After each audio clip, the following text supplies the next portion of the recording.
unbearable. All right, everybody, welcome. This is Tesla's annual shareholder meeting.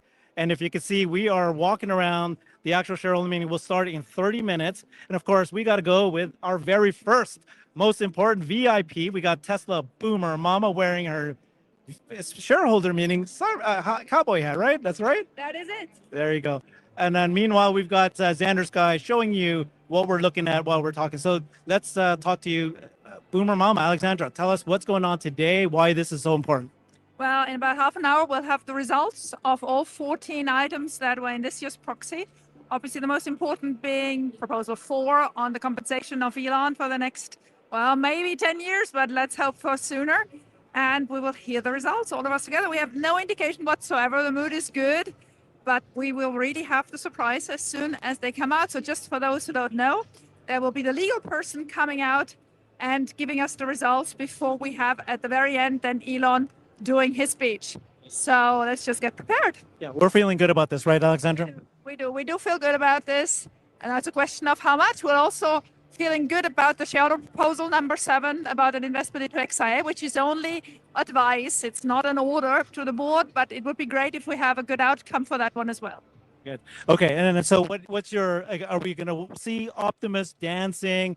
What are you thinking? Well, let's go over here. We'll show them this bot here. Come on over here. I mean, what is this? Is this Optimus 3? Is it or not?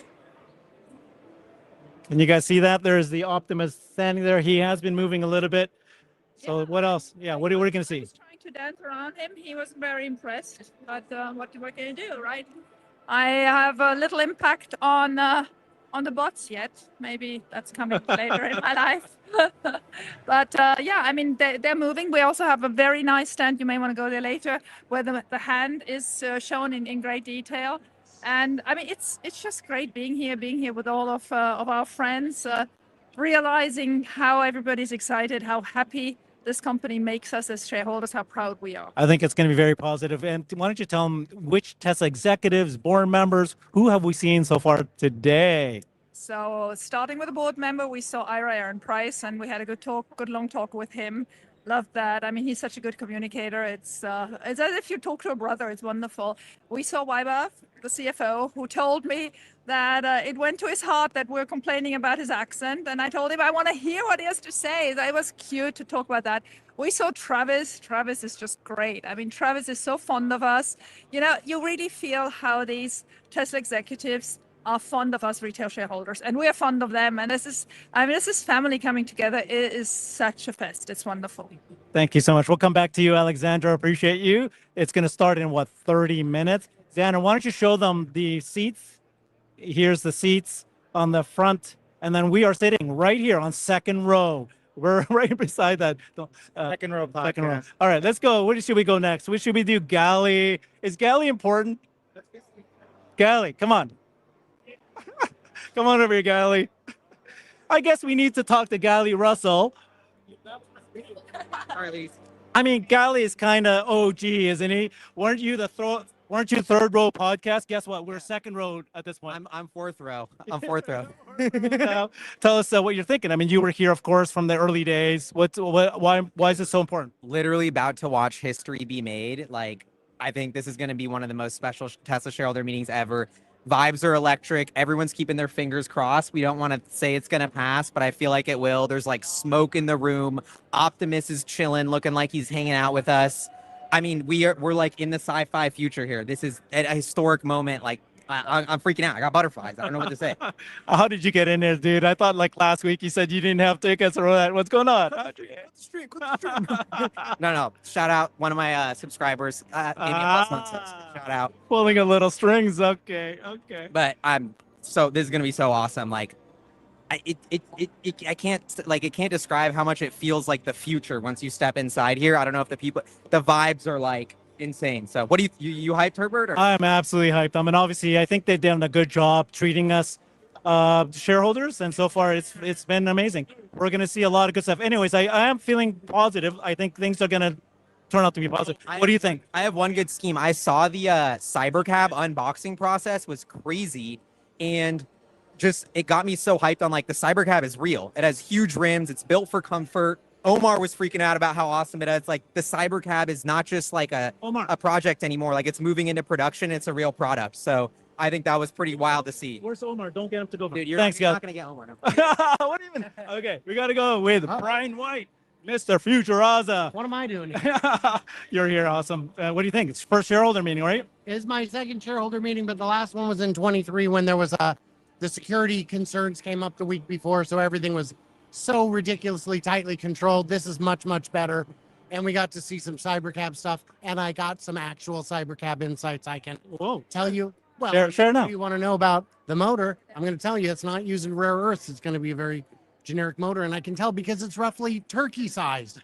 Why so large? It's not high powered because it's using less sophisticated materials, cheaper, easier, better. And we got to see the wiring harness. Oh my gosh, what's going on there? I can tell you there's 2 wires that go to each wheel that are inappropriately thick for a 48 volt system. It's got to be brake by wire. That's what we're going with. And in the middle of the wiring harness, there's a control module that looks like it goes up maybe in the roof for communication. So you did a factory tour and you learned all that just now? Yeah. I mean, guys, you know what I do when I get to a factory. I was asking questions that made them understand that they probably shouldn't answer them. Thank you, Brian. Fantastic. Future. Good to see you, Here we buddy. go. Let's keep walking around. Nope, you're getting your hug first. Oh, I love you, man. Love you. Okay, let's go. Omar. You can be on live stream. All right, man. Hey, Omar, you're in the 4th row. What happened? Fourth row, man. I'm on 2nd row. All right, this is Omar. Everybody knows him from Omar's blog. Hey. Man, so what do you think? You've been to many events. You've probably been to all of the events, right?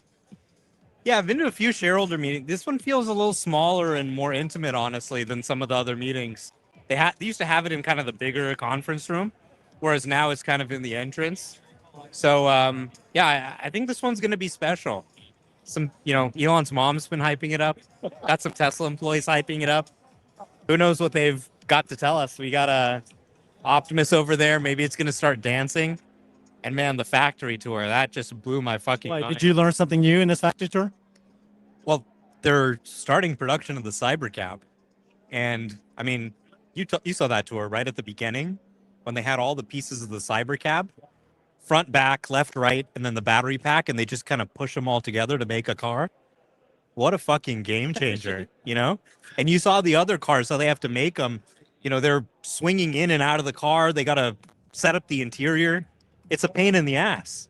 Compared to this, think about how easy this is going to be for Optimus to automate for the production of the Cybercab. They just make it as like these smaller parts and then just push it together at the end. It's a fucking game changer. That's the first time you've seen that, right? Or like, because I thought we've seen a blowout before, but this is like actually more info. Yeah, I mean, I understood the unbox process in theory, but actually seeing them kind of put those parts together, the light bulb went off. It was like, oh shit, this is a fucking game changer. This is going to change the way they make cars. All right, so Omar, you drove here, didn't you? Like you drove using FSD. Where did you go to, and where did you get here, and how many disengagements and all that? I mean, I literally turned on FSD in Los Angeles, and it took me here without me touching the steering wheel once. Yeah. How many miles? That was 1,420 miles. It was fucking nuts. It pulled into 9 chargers, parked itself. I just plugged the cable in, and it pulled over right in front of my hotel. Insane. Okay, and then when are you going to do the cross-country tour? I mean, I got to do the coast-to-coast drive before someone beats me to it. Yeah. Because it's obviously ready. The shit I saw driving 20 miles across the U.S., this thing can avoid road debris now. It can avoid roadkill. It can avoid like little things in the road. It's so smart. Mad Max is so great for long distance drives. This thing could do LA to New York, no problem. And honestly, someone's probably going to beat me to it because. Well, what I want to suggest to you, right? I think I threw it out to you. Go to Mexico, then go all the way up to Seattle. Meet me. We'll go to British Columbia, Canada, and then you go cross country. Because that way you can say this is not just cross country. This is 3 countries. Up and down, north and south. Yeah. We'll do that. Yeah. I mean, I think we're probably going to see a lot of that. It won't just be one coast to coast drive. anyone will be able to do a coast to coast But ride. it's got to be you, buddy. It's got to be you. Are OG. You got to like take us all the way. Yeah. To show it off. So. It's on my to-do list for sure. We got to get it done. Awesome. Thank you so much, Omar. You're the Yeah. best. This is great. I mean, I remember watching you, obviously, the OG Third Row podcast interview with Elon. And then you guys, obviously, the reason it's called Third Row is because you guys all met at the Third Row. And then I feel like, hey, here I am sitting with you. Yeah. Shareholder meeting. We're here at the shareholder meeting. Yeah. It's going to be epic. All right, man. You swore a little too much, buddy. Yeah. Hopefully I didn't get you demonetized. A little too excited there. Okay. Thanks, Ed. Okay, who should we go find next here? Let's go see who's around here. Tesla Joy, can we get you on the camera? Come on over here. This is Tesla Joy. I don't know if you guys know, but Tesla Joy is my very first interview. My very first show Yes. was Joy. Yeah, she's amazing. So Oh. we did that, 3 years ago? Was that? Oh, yeah. Yeah, I think so. 3 years in a bit. Anyway, so you've been following Tesla for quite a while. What's your thinking about today? There's always advancements that Tesla will announce. So I am keeping an open mind. I am going to see and hear what Elon has to say and be surprised. And then what's the biggest product? I mean, you are very well known for your Model 3, your cars. What are you excited about the bots and any other thing that you're focusing on these days? Yeah, so I want to hear more about the robot because my profession is actually in robotics related industry. Yeah. So I'm very interested in the advancement of the robot technology. So in fact, before I came here, yesterday I was out in Pittsburgh at a robotics conference. So there are a lot of advancements going on, but I want to see what Tesla is doing with Optimus. Okay, well, you know that Dr. Scott Walter and I might be planning a trip to China in the new year to visit all the Chinese humanoid robot companies. We might need an interpreter. You know what? I'm actually going to go to China during the last week of December. Yeah. I'm going to be there for New Year. So, hey, we might meet up. We might meet up. Thank you. This is OG. I can't believe it. I'm meeting with all the OG folks out there. Thank you so much, Joy, for Thank you, everything you do. Herbert, for everything that you do. I'm just so happy to see that your channel is blowing up. People are getting really great information. So if you haven't subscribed, please I subscribe. know that's it. But thank you so much, Joy. Appreciate it. We got to do another one because it's been 3 years. Yes. You're number one. Thanks. Thank you. Bye. Just walk around. Who else, Sander? Who's next? I don't know. You want to? Let's go. Huh? There's John. You want to say hi? Yeah. Too much stuff. This is John, Tesla owner, Silicon Valley, the man. Everyone. Did everything well. How are you doing, man? Doing good, man. Excited to be here. I mean, it's been an insane couple of years just dealing with Elon's compensation, him not being paid all these years. And so hopefully we can get the next package voted on today. And then hopefully eventually the 2018 one, get that stuff figured out and we can all move on. Yeah, you've done a ton of work for Tesla, and you keep working that. What is your next thing that you're working on? Big events, big projects? Yeah, I mean, obviously we're always working on next year's takeover. This past year was our most successful one with Elon and Lars and who knows, Jared, now he's the NASA administrator. Who knows? Maybe it's going to be Jared. Yeah. But yeah, so, always doing that and, just continuing to push forward the Tesla mission and just building the community and, Tesla content around all of the amazing startups and products that they're working on. Yeah. So last night, where were you? Because I was at an event at the kitchen. Were you? Yeah. What happened? You came late? No, so I was there. I was right behind you. And then I went to the pre-party over at the Sign Bar in Austin. Okay. And then tonight, where are you done? Bastrop? Yeah, Bastrop, the after party. So if you're around, come through. Yeah, these Tesla owner clubs really do a great job. This one is organized by the Tesla owners of Austin. And it's just amazing, right? You guys just do a fantastic job. Yeah. So good job. Yeah. Shout out to the Tesla owners of Austin to be able to get it at the the Bodego, Boring bodega? the boring Bodego, just to get it on literally Elon, one of Elon's company's land. So it's going to be exciting and A lot of security will be there as well, so it should be a good time. Thank you, John. Appreciate you. All right, guys. So we're going to start this in 15 minutes. So I'm going to live stream the actual event. We got Sat here. You guys might remember that Sat and I did an interview while I was in Japan. He treated me and my family to a 13-course meal, like authentic, and I appreciate it. Now he's here. He's following me everywhere I go, right? Just saw you a few weeks ago. Now I'm here. Okay, but few people know this. Sat is one of the original investors in Tesla, but he has attended every single shareholder meeting, right? Every single one of them. Besides the 2022, when it Yeah. first became lottery, I've been to every single one. So it's been a huge difference. The amount of like people who care and support this company has grown so much. I had to be really quiet about it for a very long time, almost a decade, to not like ruffle feathers. And now I feel really much more comfortable with a very strong support. That the shareholder meeting used to be like 15 people. Like imagine this, like we have people who want to come, like way more than they could possibly. Well, I think right now. this year sounds like I've heard there's just 250 people, so they kept it to be pretty small. But Alexandra's making a push that she wants next year to be big, giant, like as big as possible, you know? Right? I mean, don't you think everybody should attend shareholder meetings? Yeah, and everyone can see the community is international. You have people from all over the world coming. And I was lucky if I found one person that I could talk to. Now it's just like everywhere, in every state, every nation that's out there, and you get to meet people, and you can really see the support of the people here, and even the progress of, like, you see the Optimus here on the stage. It's already another iteration from the other one that we saw, the version 3. So you see so much. You see the production line.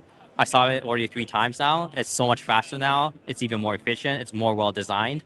It's amazing the progress that they're making. Tell us about the story about how you went to an early shareholder meeting and it was just you and Elon basically and a few other people, right? Yeah, it was just like 10, 15 people. The meeting was like 15 minutes. And then afterwards, it's like there's nothing else to do for other people. But I took an opportunity to talk to the other executives and talk to them about Elon, talk to them about Tesla and its future. So, and I remember talking to them about one executive talking about Elon and how he's a visionary. And that's when I had more conviction when you have other employees really believe in your CEO and believe in that vision. And so I got to talk to Elon in 2013 in New York, and that really solidified for me that this is absolutely going to be a completely different kind of company, a founder that's going to be different. And I talked to him about the electric truck at that time, and he brought the Cybertruck. Yeah. And he hasn't changed. Just the thing is, like, from even back from 2006, he has not changed. He's just more sophisticated, doing more stuff, doing more multi-billion-dollar companies, and succeeding. And this stuff he's doing with SpaceX, even with here, even with Grok being in our vehicles now. Like, I've never imagined Grok in our vehicles. And I see my friends doing like translation with other passengers who can't speak English. It's like it's a whole different level that's bringing into the car experience. And I was just happy to have an electric vehicle before. Now you could do FSD, self-driving, like 90% of the time I barely touch it. And now you have translation even within the vehicle if you want. It's a whole different level that's coming to. And we're just starting. Isn't that amazing, right? So you were here from the beginning. These were ideas, right? Oh, this a truck? Sure, I might create a truck. And then all of a sudden it's here. Oh, you want autonomy? Well, now it's here, right? So a lot of things that he was talking about. We're probably going to hear something today where he goes, oh, this will be the future. What do you think that is? I think it's going to relate to Optimus because this is the first time I saw a shareholder meeting with Optimus on the front page. It's very, very different. I think this is a transition to really AI robotics. Okay. Yeah. Awesome. Thank you so much, Seth. Appreciate you. Thank you very much. Let's walk around. Can you be on camera? It's a live stream. Okay, guys, this is big. This is big. We got Amy. Amy's here. She's been, she had to a little bit stay out of the camera a little bit. Yeah. Yeah, but thank you for allowing us to talk to you today. So you are, of course, incredibly important for the Tesla community and all the work you did. People should know the amount of work she does. I mean, you write, you research and you write, and it's very, very important. It has helped us significantly. You and Alexandra, a tag team, you guys have worked together. Thank you so much, Amy, for all that you do. Yeah. So what I was involved in was just as a fee objector in the Delaware case to get the shareholders' perspective on record. So I took a break from social media so that it was about the case and not about anything about me. and because the attorneys were spending a lot of time on our behalf. But I'm really happy to be kind of back online now that the Supreme Court briefs are in. And there's a lot to talk about with trying to get everybody on the same page and the retail army mobilized with this vote.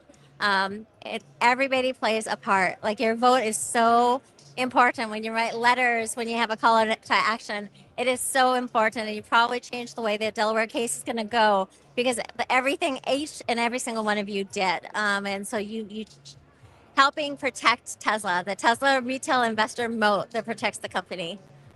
Yeah, I mean, I was just talking to some of the board members, Yeah. and what they were saying is the difference between us, Tesla retail shareholders, is that we have skin in the game, and you have skin in the game. And so, like, you truly are acting on behalf of the retail shareholders because you are a retail shareholder, versus like, Glass Lewis and those guys who don't even own the share, don't give a crap, Right.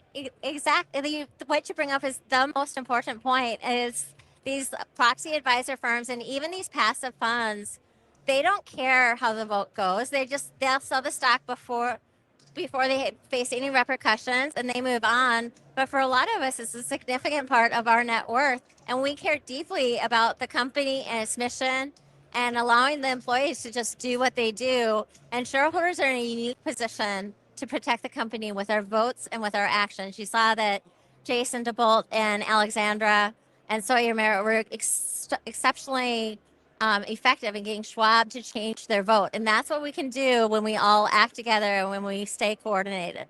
Do you know what we did? Uh, We Schwab them.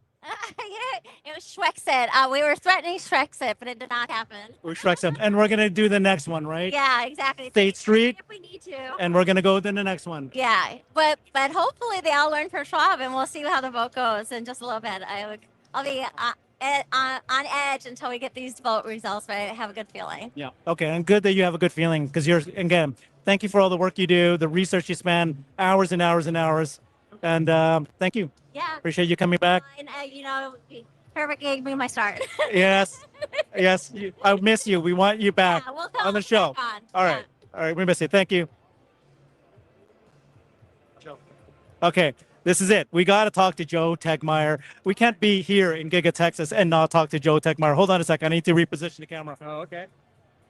There we go. My hand, that was hurting me for a long time. All right. This is Joe Tegmeyer. He has the most knowledge of anyone about what's happening with Tesla factories, manufacturing, because he not only does the videos, but you actually somehow know everything about it. Like, why is that there? And so I got lucky enough that I was sitting with you in the bus on the way in.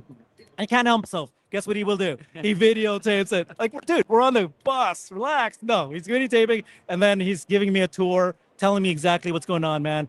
Thank you very much. I mean, you were saying earlier, right, that there's several things that you saw months ago that actually now is, people are realizing, but people need to watch your channel because you basically identified already months ago what's about to happen, right? Right.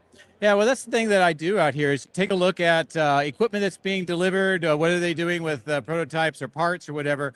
And it really gives you an insight of what is going on inside the factory. And it also helps us kind of get a gauge of when Tesla says they're going to do something, well, we can see it actually in the process of happening, and you can kind of gauge on how are they doing on their progress with that time. Are they going to be hitting their milestones? Are they running into issues? Those kinds of things is what you can see here on a daily basis. And, I find it very helpful for myself just to understand what is going on and why are they bringing this piece of equipment or whatever. But I'm hoping that it helps the whole community because it kind of puts more into context of what's really going on. Why don't you share with us a few hints or secrets that you know is about to happen? Cybercab, robots, what do you know? Well, one of the biggest things, and I actually mentioned this yesterday on X, but about a day ago, Giga Texas started making the Performance Model Y. And the first of those rolled off the assembly line, drove over to the outbound lot. I got a chance to see those images. And then today I was talking to the plant manager here and I said, hey, I see you're doing the production Model Y. He goes, yeah, you caught that right off the bat. But, another couple of things that's pretty cool is about 2 months ago, I saw a special Cybercab undergoing some wind tunnel testing on the east side. And it looked a little bit different. It turns out that is pretty much the model that we're starting to see come out with all of the various different features that have been changed. And interestingly enough, we couldn't do video, but when we went on the factory tour, they had a demonstration of the unbox process, and they used the variant of that particular cybercab with all of the changes, showing how the 4 major parts comes together. So it's really neat to be able to see that. Also the wiring harnesses, the computers, and just some of the other parts, the motor. So it's not only just showing us that they have the equipment going in for the production lines, but they are also having that hardware. So it's just great to see it all coming together. Yeah, I remember you and I did an interview, I don't know, maybe 2 years ago, and I asked you, like, be the first to actually watch a autonomous car. It was just an idea, right? One day, an autonomous car will be born, and then it'll drive itself out. This morning, as we were driving in, we saw 3 of them coming out. Right. And like one after another, it's like everybody's like not reacting anymore. It's like a real thing, right? So you actually said that you not only you caught that the first time it came out, Yeah. but you caught the first, what else? Cybercab or what? Well, I was tracking down a lot of the cybercabs doing the very early testing here. They were driving them around with prototypes using chase cars and just validating their systems. And that was going on for a little bit of time. I caught one of the very first Cybertrucks for the production stage. And then another a cohort of mine, one of the original Quad Squad, saw the very first Cybertruck here on site ever. And it was over on the east side, inside the factory, as it was still being built, and they were filming a commercial, and he just happened to see that. But it's just been neat to go from the early stages and seeing just the very beginnings to now, where we're going to have this shareholders meeting. They're going to be announcing what's going on with the company currently, where they think it's going to be going, some pretty big voting items, CEO compensation package, but it's more about just the direction the company is going to go, the embracing of the AI, the autonomy, and how that's going to reshape all of the company. And it's just been 5.5 years of watching this go from dirt to now. It's just been amazing. Your channel's amazing. If you haven't been watching Joe Techmeyer's YouTube channel, you should be. And you promised me, right? The first time an Optimus bot or a fleet of a bot or whatever comes out, you got to be there capturing it. And you got to share with me too, all right? And our audience. I'll do what I can. Awesome. Thank you so much, Joe. Appreciate you. You do a lot of work. And by the way, I was with him. We were driving in, and every single Giga Texas employee just loved you. They will shout out your name. You're a big star. Like homecoming. They appreciate you. Thank you, Joe. Thank you. Can we do you next? Awesome. Huh? It's 7 minutes left. I know. Well, I'm going to videotape the whole thing. Yeah. Okay, here we go. Kristen, how you doing? Good. Another one of the OG Third Row podcasts. What are you seeing in this particular shareholder meeting? Well, we're seeing the Optimus moving, and we're seeing. I mean, it's the layout obviously is different of the room, but we're hoping to hear that there is a 4 indefinitely for Elon in that package going forward. We're super excited. So yeah. Yeah. And then who have you spoken to here so far? Any executives yet? Where are you sitting, by the way? No executives. I did not know they opened up the seating earlier. They opened at 1. So usually they open it up closer, like I think 20 minutes maybe before. So I am sitting in midsection back here, and I haven't spoken to any executives, but I've spoken to some great employees. Well, we had the chance. They were here earlier. Nice. And then like everybody was here. Vibav, Travis, Ira, the board member, the chief litigator. They're all here. They're all going to be sitting right on this row here. So we'll see them soon. Yeah. What are you looking forward to today? Like, are you expecting the bots to be dancing? Are you expecting new products announced, or what do you think? I'm expecting to hear how that vote goes, and I'm really holding out for that. And I feel like it's going to be a positive yes. So Yeah. Okay. And then just thoughts about how the company's evolved over the years. What about the shareholder meeting, the kind of retail shareholder support? Is it different than when you were like 5 years ago, 4 years ago? oh yeah, it's grown. When we come to these meetings in 2019 prior, people could just come in with their shareholders on paper. And now the event is people want to be in here. I think a lot has changed. COVID in the years, and Tesla's skyrocketed. So you see people wanting to be here. Thank you so much, K10, Kristen. Appreciate you. All right, let's keep walking around. We're going to go ahead and live stream the actual event when it shows, but right here as well. So stay with that. But I think we still have another 10 minutes. Who else can we talk to then, or who have you seen here?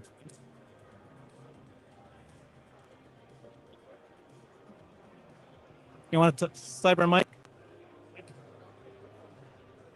Yeah, just like great. The fact that they had the voter. Mike, come on the screen, buddy. How are you doing? This is Cyber Mike, fellow Washington State buddy. How you doing? Everybody, love you all. Having a great time. This is amazing. He's Cyber Mike on X, and he and I flew in together. Yep. And then we actually went and had our first beer together. Austin. he's taking care of me. Love Austin. Having a great time. The factory was amazing. Got to see the Model Y factory line and production of the Cybertruck. It's completely changed from 3 years ago, and they're scaling. There's just so many trucks everywhere inside there. Yeah. Okay, and then what are you looking forward to today's? Optimus. I mean, we're going to see Optimus perform for us. He's going to do something on stage. So don't be surprised to see him do a little dance. All right, thank you so much, Mike. Appreciate you, man. You could absolutely have two, and one disables the other, or without this. Captain Ellie. All right, man. This is Captain Ellie. How are you doing? I'm doing great, thank you. Are you? I'm doing well. Thank you very much. So far, Elon's been following you, communicating with you in the last month or so. What happened? How did you get blow up into this scene here? Oh my gosh, so it's so easy. Listen to this accent. I'm from Israel. I'm Jewish. When people start calling him the N-word, can I say it? No. All right. When people started to call him that word, I got it it was personally for me because I'm Jewish and from Israel. I was like, no. You're not gonna call this guy, my idol, that word. I'm from Israel. I'm going to go and talk to Israeli people, Jewish people, and I'm going to ask them, do you think that Elon Musk is that? And they were like, no, of course not. So I started to publish these videos. He saw them, he reposted them, and since then he started to follow me. And all I wanted to do is to show him my support and my love. He deserved it. I support Elon Musk big time, just so you know, right? So that's it. That's my thing. Yeah, no, so you flew in from Israel to here like a month ago, 2 months ago? A week ago. No, you were here 3 months ago, yeah, for the X takeover. and then you came back again without a ticket, right? Yeah. And then Alexander was able to get some extra tickets in the last minute because people didn't show up. Yes. So in the last 2 years, I've been here 3 times. All of these times, I just want to be here with you guys, like the community, you guys, the creators. And 3 months ago, I was here. I toured this factory as an employee. I worked for Tesla. And now I'm not working for Tesla anymore. And I dropped someone off. And I was like so depressed because I was supposed to move on. And I like Tesla. And Alexander Boom and Mama shoot me an invite. And I'm so grateful. Thank you so much, guys. I mean, like that's the point, though. Like, there's so many people here who flew in without a ticket, and they just want to be with us anyways. And then, of course, some of them got lucky, like you. So yeah, they kept it small this year, but I think I heard only 250 people.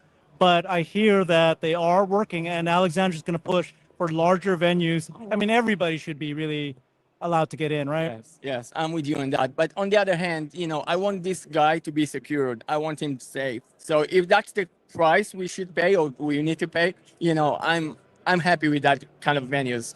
I don't want him to put himself in any risk. So yeah, I don't know.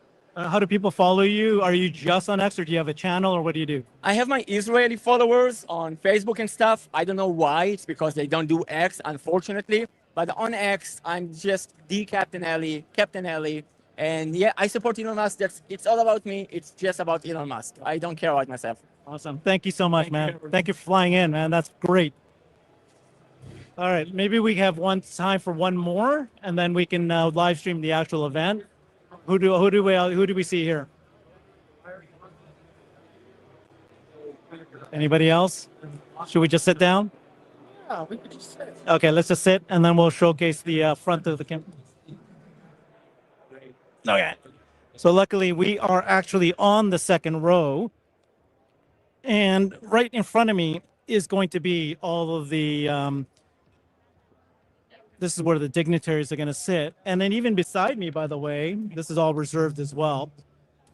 Okay, so let me, should I somehow make this point forward, right? Or are you going to do the forward thing? How do we do this, Xander? This is my partner in crime, Xander. Many of you might remember our epic Robotaxi live stream. Xander was my buddy. Yep, we did that thing. And then I kept telling you to refresh. And then you couldn't find it, and I'll never forget that. Oh, it's funny because apparently a lot of the Tesla Robotaxi team were watching us, and that's pretty cool, right? They're watching the show, Anyways, yeah, that happened, and now so I took 2 robotaxi rides last night with Alexandra, flawless, perfect, unbelievable, and for me, is actually both times 5 minutes. I know a lot of people are complaining they got to wait 20 minutes, but I got lucky both times 5 minutes, so it's fantastic. Have you done a robotaxi ride when you're here? I haven't taken one since I got the app, and then I did a bunch. But I live a little outside of the territory, so. But I will take one tonight. Yeah, you gotta do it, right? Yeah. So this is interesting. This is the robotaxi is obviously progressing here, and we're seeing a lot of Waymos. Did you know that I posted that I saw a Waymo driving on the highway, but when we came up close to it, there was a person inside. So which is just supervising. But I mean that's fine, right? I mean obviously they were either just like repositioning the car, or they really are testing it now for highways. So that's good. I really shout out to the Waymo folks because they are just breaking down the legal regulation. There's a whole list of all the cities Waymo's approved for now, and it is long. It is longer than that. There's 10, but there's more that they're already testing it. So I do think that that's great for Tesla. Looks like we're about to get started. Okay, so closing the curtains. if we do get started, do you want to maybe I should hold mine because it's easier to hold mine and somehow make mine forward? Shouldn't have both on, so it'll kill our battery. Go ahead and turn yours off. Now the question is, how do I make mine face forward? Because otherwise, if I turn it around, I won't know. I don't know. Can you tell it to turn on the camera? I don't think Otherwise so. You'll be blind. Yeah. You could restart. But if I turn it around, no, maybe you need to use your camera. You need to use yours, and I'll just hold yours.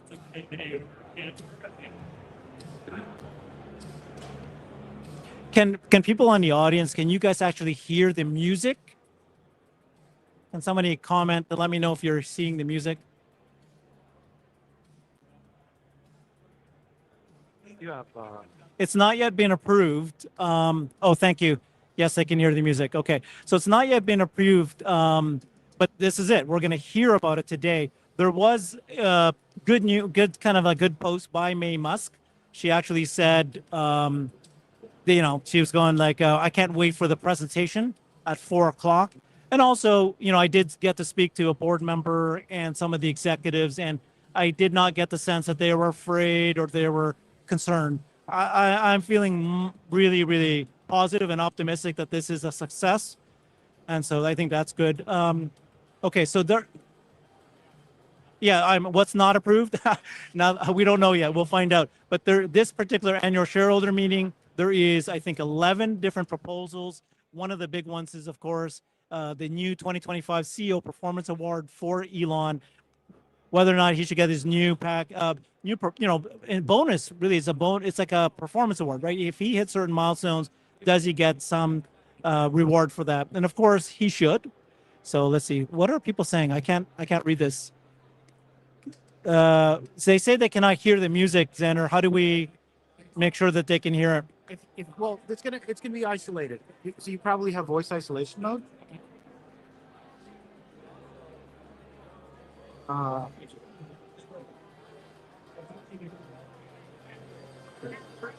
Oops. Okay, can we just change the settings? Can you guys actually hear the music at this point? No, somebody says they can't hear anything. Well, they can hear the audio. You can only hear me, but not the music. Yeah, Oh, man, somebody said, yeah, we can hear it. I can hear it fine. Okay. All right. Because then what I'm planning to do is let it run, and I'm going to just show you the actual screen. Go ahead and show yours. Are you in? Hold on. There you go.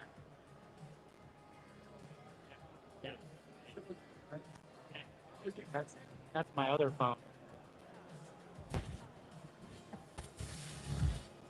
How do I just have you? Yeah. That's just you now.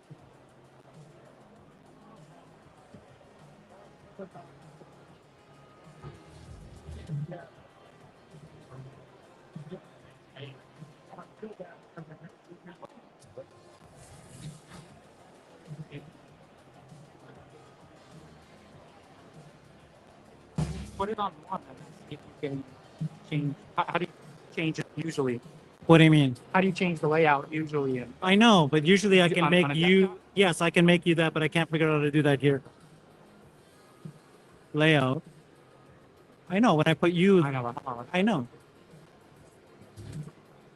Oh, but I want you. well, hold on. Let me try something. Okay. Okay. No, not on here. What are these? That's those two. It just was blank screen. Okay, so it's not specific to the people, but I don't know. I don't know how do you select the one?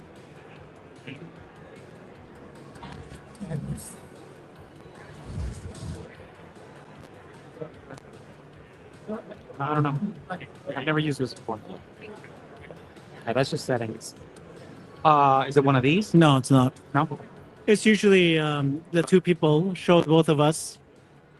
Okay. That's the destination. Yeah, layout. Yeah, it would be in layout. How do you control which person? I know. Show both of us. Yeah, might as well go. Oh, you know what? What? See if you can move that to the left. Okay. Now, Okay. layout. Do single. Yeah. Hey. Okay, we did it, guys. Sorry. All right, so next we just need to know if you guys can hear the music. Do you want to turn on your audio or no?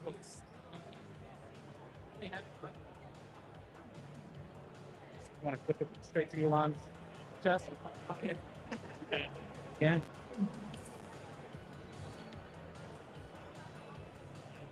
No, the music. Can't hear the music. Okay. Let me figure that. I don't know. Some people say yes, all good. Vocals. Once the voice is on the speakers, they'll hear it. If you want to check anything, go to the. Do you have an app for that? This is probably doing voice isolation. Your mic. So on mine, if I hold the button, oh, here we go.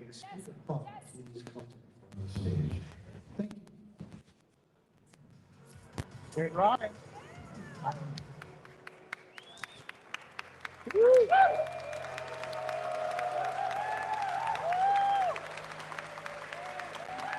Kimball! Kimball! David Scrabble? Hope my head's okay. We ate at the kitchen last night. It was amazing food. I loved it.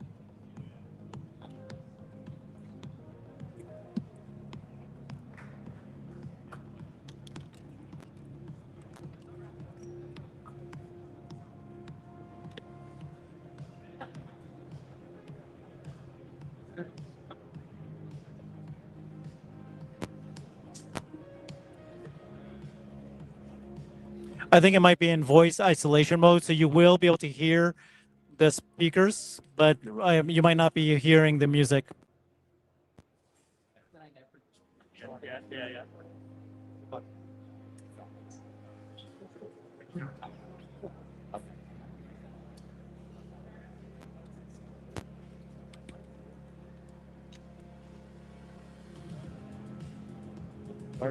Screen. Attention, please, for just a moment on our program. Please, find your seats. Thank you.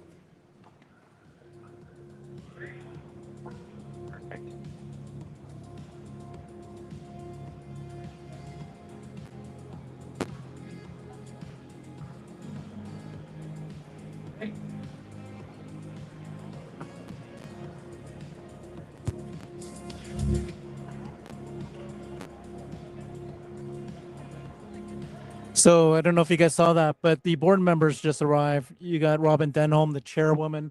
You got Kimball, the brother of Elon, Ira, and JB Straubel, and then a few others I'm not recognizing, but they're all here right in front of us, which is really nice. We're waiting for the event to start. You can see there's nobody there yet, but there's a ramp. Can you show them the ramp? Xander, show them the ramp. I mean, that's the ramp there. There's 2 ramps. I wonder what that's for. You think the bots are going to walk up those ramps, which is really, that would be just difficult. I don't know. I think the bots will dance over there on that side, probably, right? Yeah. It's a real event this time. Yeah, I don't. What is this? Why is this a ramp here? What do you think? I think it's just the stage. I think that's it's a fixture. It's a permanent fixture. It's a permanent fixture of the. Okay. I don't know. Oh, I see. And then they're gonna stand there where the mic is, and they're gonna speak. But it's pretty odd that that ramp is there. That's where he's gonna be.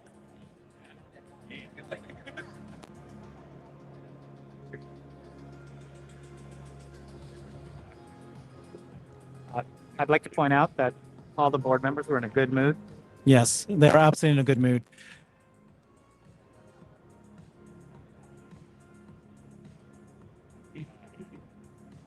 Should I show the comments on?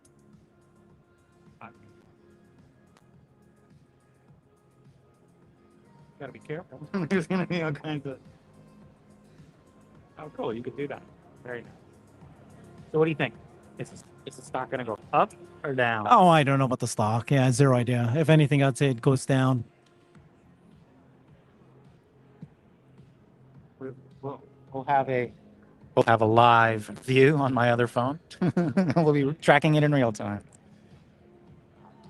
But if I had to guess, since we sold off pretty hard, it was due to macro. There's some room to bounce. I don't think we'll get to 500 by tomorrow, but anything is Someone was possible. saying to use the iPhone mic.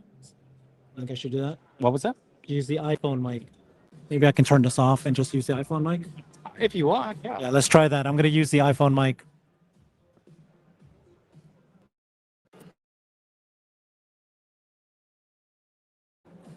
Okay, so now we're just using the iPhone mic.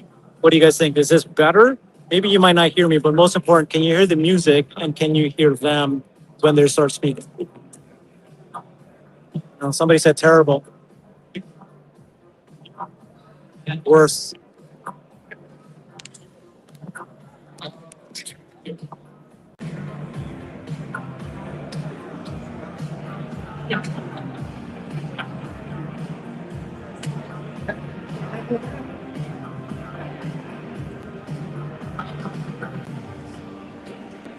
Okay, I think we went back to the Rode mic instead of the iPhone mic. All right, I think this is the best we can do, guys. We'll do our best.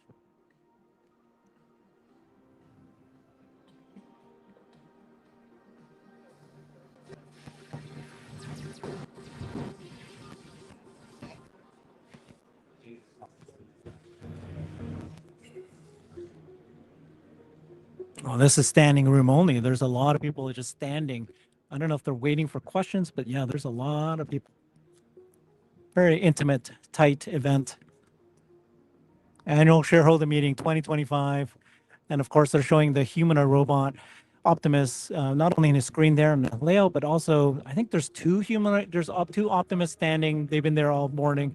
And then they also even have the hand. Clearly, that seems to be the main theme right now, which is a good thing.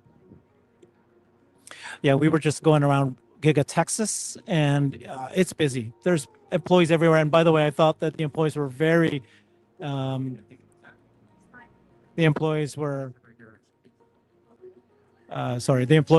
you know, much happy. They're happier, they're kind, they're attentive. Oh, here we go. Can you zoom in maybe? No.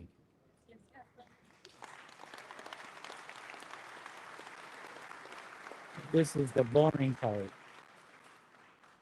Welcome back to Texas, the home of Tesla.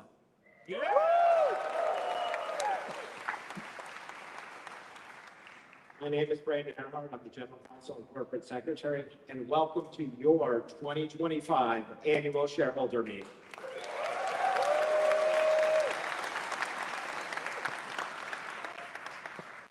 Similar to last year, this meeting will have 2 parts. We'll go through the 14 ballot items. The second part, Elon Musk. Today, we will discuss business outlook and may make other forward-looking statements. Such statements or predictions are based on current expectations. Actual events or results may differ materially due to a number of risks and uncertainties that are disclosed in our SEC filings. Such forward-looking statements represent our views as of today and should not be relied on thereafter. We make no obligation to update them after today. We'd like to welcome members of the Tesla team here, members of PricewaterhouseCoopers, and members of our board. Before we get started, why don't we hear from Robin, our board chair.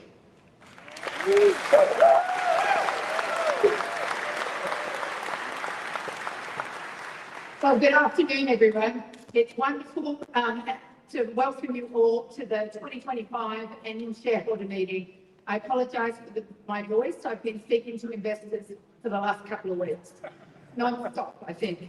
So we here at Tesla could not continue to do the impossible without you, our shareholders. Our ongoing engagement with you all makes what we do possible. And I'm thrilled at how many of you made your voices heard this year as we aspire to create more value than any other company in history.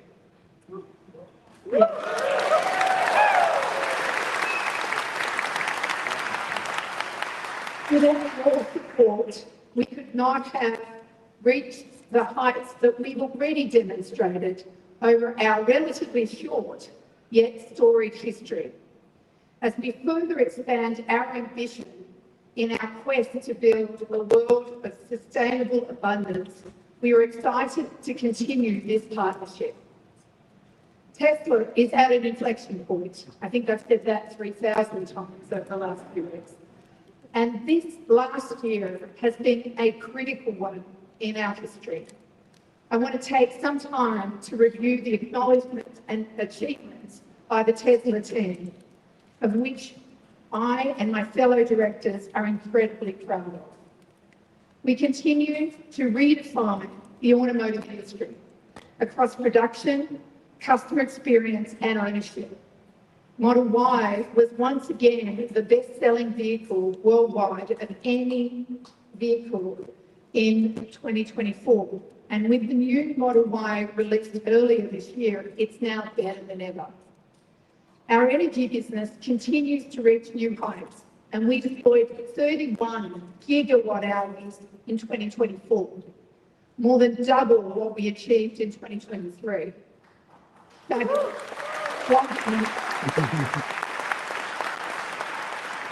And we are actively investing in both of these businesses as we aim to maximize their installed base of production globally. The installed base serves as the platform for our future value, and that creation over time, Tesla will achieve through services such as robotaxi and virtual cloud plants, powered by our real-world AI. In 2024, through the use of our products, Tesla consumers avoided releasing nearly 32 million metric tons of greenhouse gas emissions. And this is a 70% increase year over year. Our ability to avoid emissions will only accelerate from here as we displace larger volumes of fossil fuel-based alternatives and increase the utilisation of our products through AI. But emission avoidance is not only the thing that we focus on here at Tesla. Improving safety has been paramount to our mission since day one.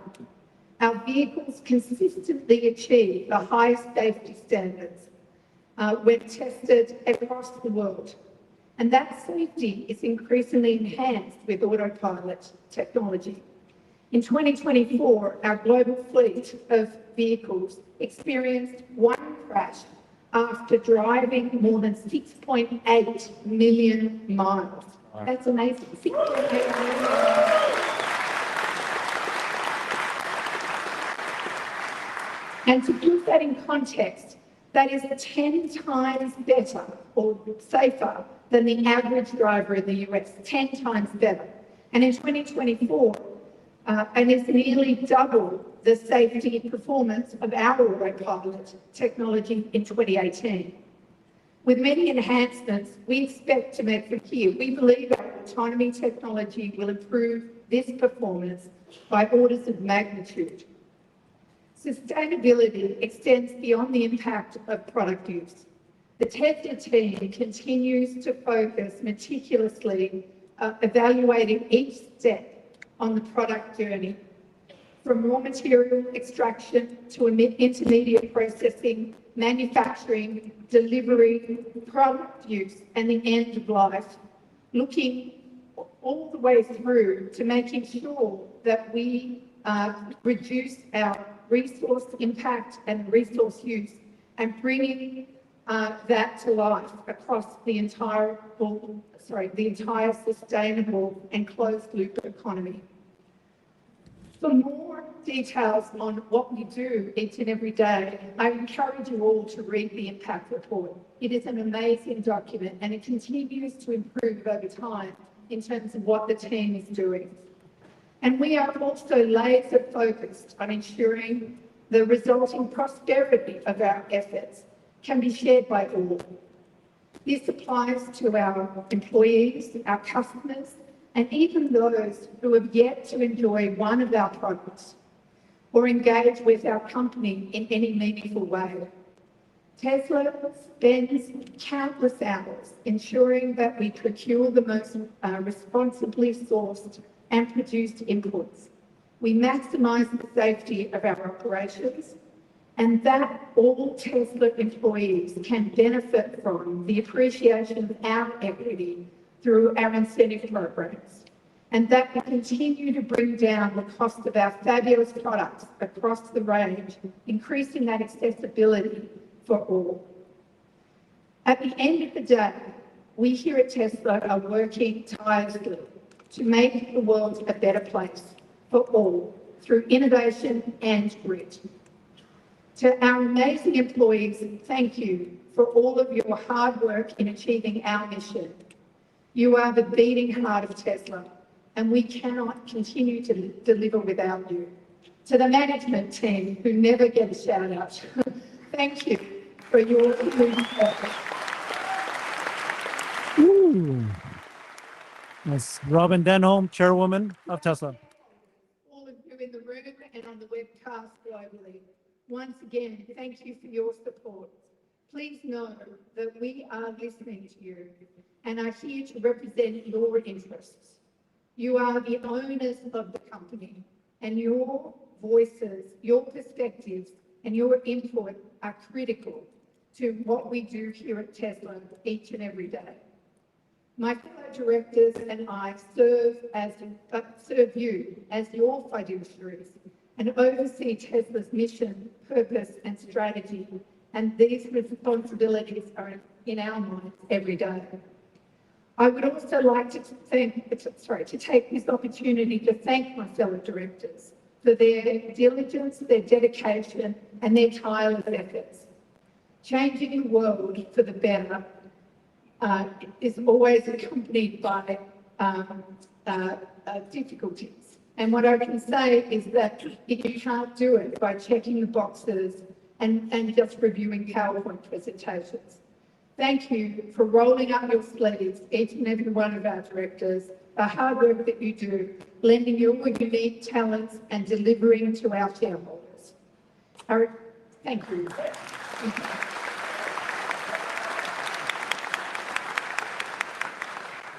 Our accomplishments have been hard-earned, and these last several years have not been without their challenges. We still have much to accomplish, and I believe that we have the right team, the right technologies, the right physical infrastructure to create a world that we've only just begun to imagine. The future is bright. Thank you. Now I'm going to hand it back to Brandon. Thank you very much.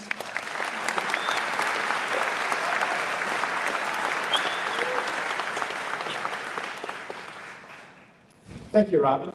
I will now call the meeting to order. It is 3:25 p.m. and I declare that the polls are now open. We have already received over the past few weeks voting proxies from our shareholders. However, if you wish to vote your shares now, Here we go. online portal or with the ballot boxes you received at the front. Tesla has appointed Tony Carridio, a member of the Carridio Group, to serve as our inspector of elections. In addition, Broadridge Financial Solutions has certified that starting on September 17th, 2025, the proxy materials or notice of internet availability of the materials were sent out or mailed to shareholders of record as of September 15th, 2025. We have a majority of the outstanding shares represented at the meeting, so I declare that a quorum is present. We now will proceed with the meeting. The items of the agenda are as follows. There are 6 Tesla proposals. The election of our 3 Class 3 directors, Ira, Joe, and Kathleen, to serve for a term of 3 years until their successors are duly qualified. Number 2, to approve say on pay on a non-binding advisory basis. 3, to ratify the appointment of PricewaterhouseCoopers LLP as our independent registered public accounting firm for fiscal year 2025. 4, to adopt amendments to our organizational documents to eliminate certain super majority voting requirements. 5, to amend and restate the 2019 Equity Incentive Plan. And number 6, the 2025 CEO Performance Plan to the abundance.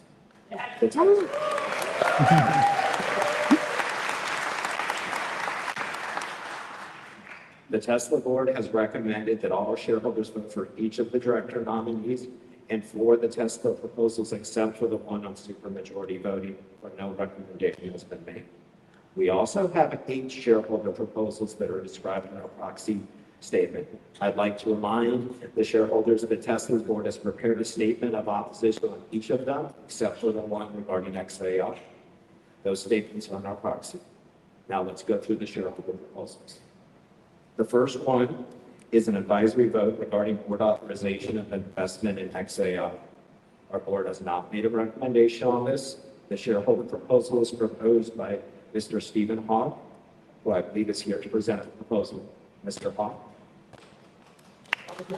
And this is the XAI, whether or not they should vote. You want to show him?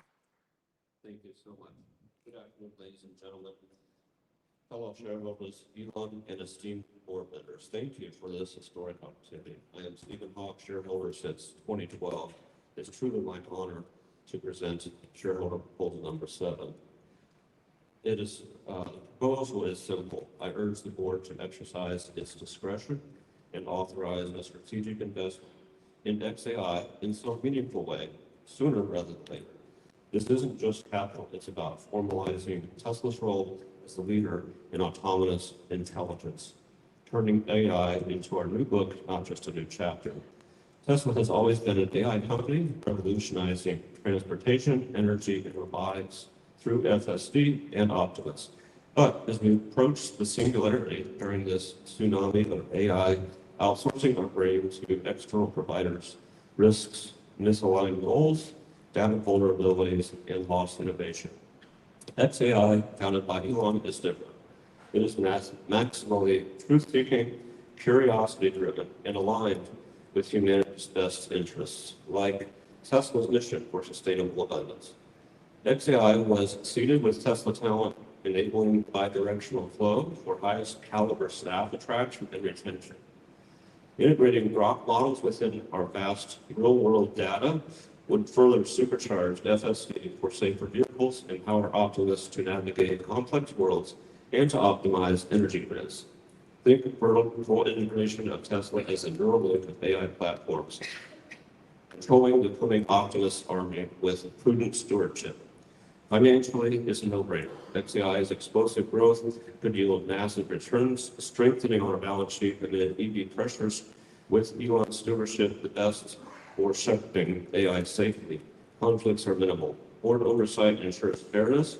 XAI needs Tesla more than vice versa. But together we foster human happiness, consciousness, and meaning beyond work, shifting purpose from labor to truth-seeking in a world of abundance.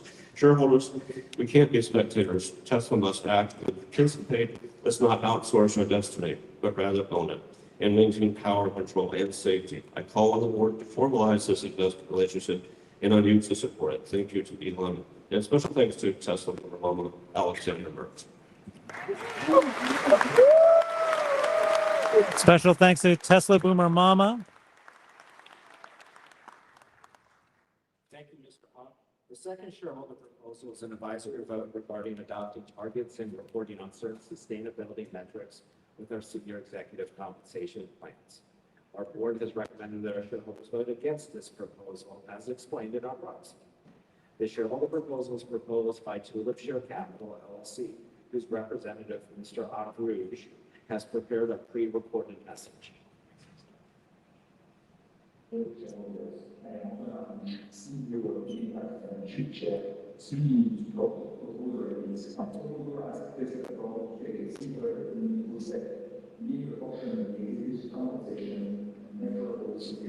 Performance. It's that success that already built on goals, measurable goals, production market maximization, and innovation. Enter the new era of scrutiny around climate, labor, and governance issues. We find that total milestones. I can't hear it either, guys. It's muddled.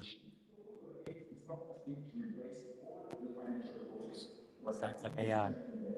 Imagine if one or two trenches of the future compensation for the money potential outcome, such as reduction in carbon intensity per vehicle, verifying improvements in worker safety, or supply chain transparency. These are metrics that protect long-term shareholder value, reducing corporate reputational risk, and ensure that the leadership is promoted not only for scale, but for sustainable impact. This condition is to accelerate towards transition, linking compensation to sustainability metrics, and ensure that this mission meets at the very core of the leadership decision-making. These are the continue to lead not just in innovation, but also in responsibility. We urge shareholders to vote for this proposal and support a compensation framework that drives both performance and purpose.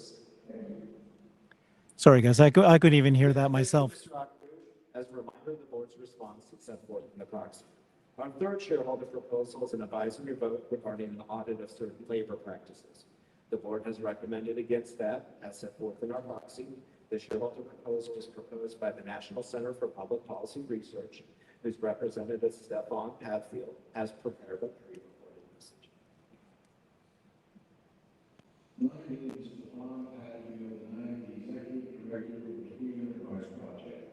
The Free Enterprise Project is part of the National Center for Public Policy Research, which is the proponent of Proposal 9, requesting that Tesla conduct and report on the child labor audit.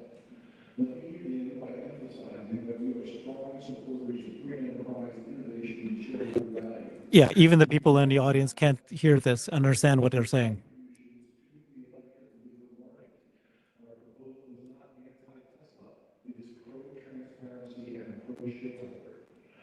Proposal 9 asks for something very simple and reasonable to verify the timing of whether and to what extent child labor is implicated in Tesla's supply chain.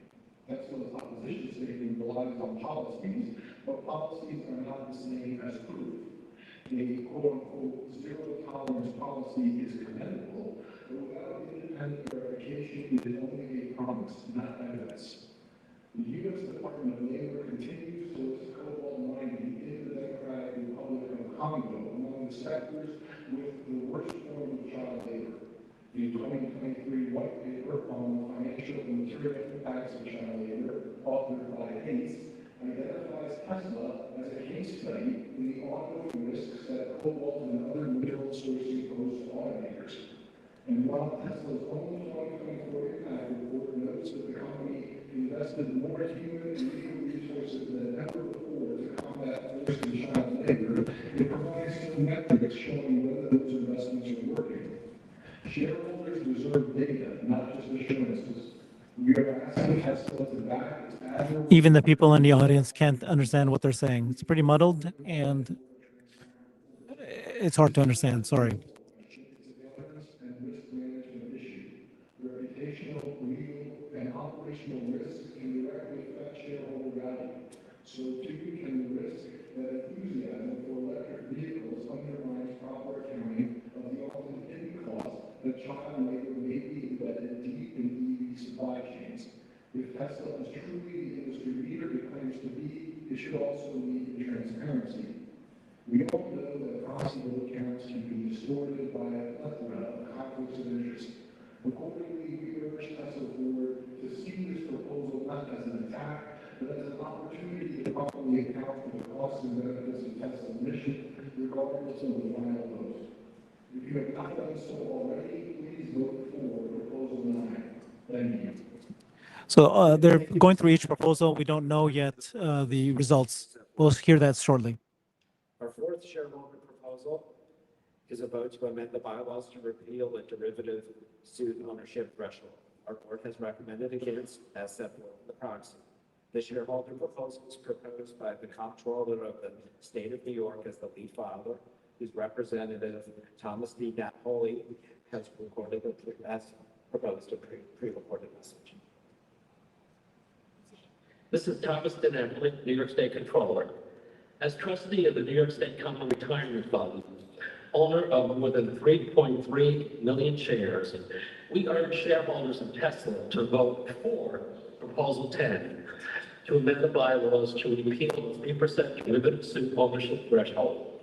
We filed the proposal along with New York City Controller Brad Lander to restore one of the most fundamental investor rights, the right of shareholders to hold directors and officers legally accountable when they breach their fiduciary duties.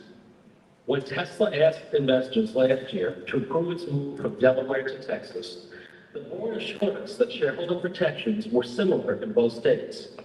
Yet within months, Tesla's board engaged in a bait and switch scheme and immediately turned its back on its investors by amending its bylaws to reduce shareholder rights as soon as Texas offered an opportunity to do so. The new bylaw allowed Tesla to block nearly every investor from bringing a derivative suit unless they hold 3% of the company's stock, currently about $30 billion in Tesla shares. That threshold leaves only Elon Musk and a handful of giant Wall Street funds with any legal standing to act on their own. It effectively makes the board immune from accountability. Tesla claims this rule is meant to discourage frivolous lawsuits, but courts already have tools to dismiss meritless cases. This bylaw doesn't stop abuse, it stops proper oversight, and it tells shareholders that the board no longer wants to be answerable to them. Our proposal simply seeks to repeal that bylaw and restore accountability. It ensures that if directors violate their duties, all investors still have a path to protect the company's long-term value. Unfortunately, this attack on shareholder rights is part of a larger pattern at Tesla. We see a board that lacks true independence. The board has allowed our CEO to divide his attention among multiple outside ventures and then offered a pay proposal that could hand him $1 trillion windfall and even more unchecked power. These are not isolated issues. They all stem from the same problem, a board that refuses to act as an independent check on management.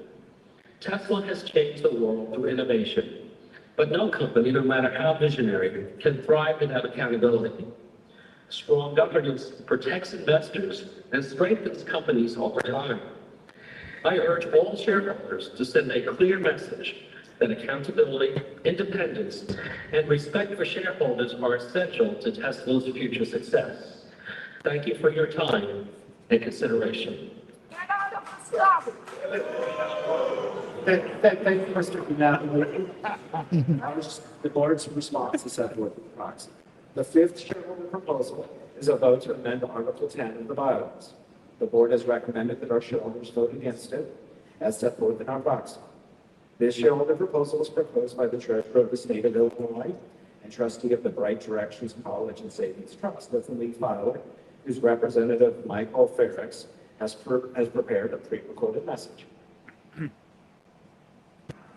Fellow Tesla shareholders and members of the board, my name is Michael Ferrix. I serve as treasurer of the state of Illinois and as trustee of Illinois College Savings Programs.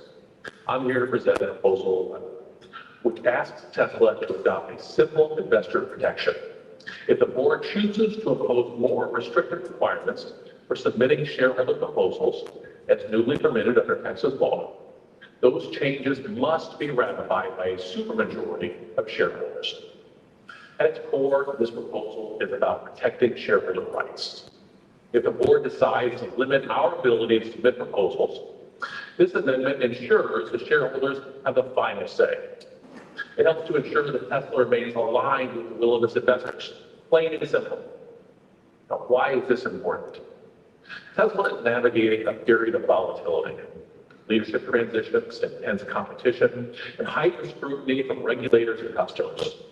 In times like these, strong governance and active shareholder input can be critical. They serve as competitive advantages that position Tesla to lead, not just react. This proposal seeks to implement a reasonable safeguard, would reinforce accountability, and build trust. The board itself has emphasized the importance of investor feedback. In the proxy statement, Chair Robert Denholm and Director Kathleen Wilson-Thompson wrote, "We are in Texas because it provides a more predictable governance framework that allows us to hear from you, the people who know Tesla best." If the board actively seeks to hear from shareholders, it's hard to reconcile that position with their opposition to this proposal. To reiterate what's at stake, Texas law now allows shareholder submission thresholds higher than SEC standards, requiring shareholders or groups to hold 3% of voting shares or $1 million in stock to submit a proposal.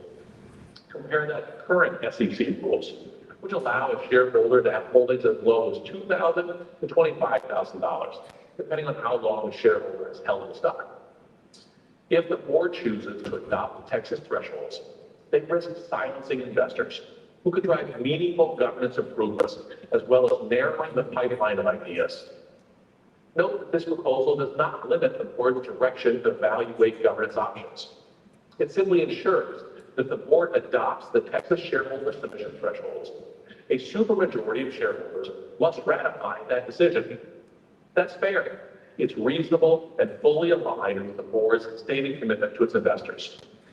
Again, I encourage my fellow investors to vote Proposal 11 as a clear step towards protecting our rights as shareholders. Thank you. Thank you, Mr. Ferris. As a reminder, the board's response is set forth in the proxy. The sixth shareholder proposal is an advisory vote to elect each director annually. Our board has recommended against, as set forth in the reasons in the proxy. This shareholder proposal is proposed by James McRitchie, who has prepared a pre-recorded message. Thank you, shareholders.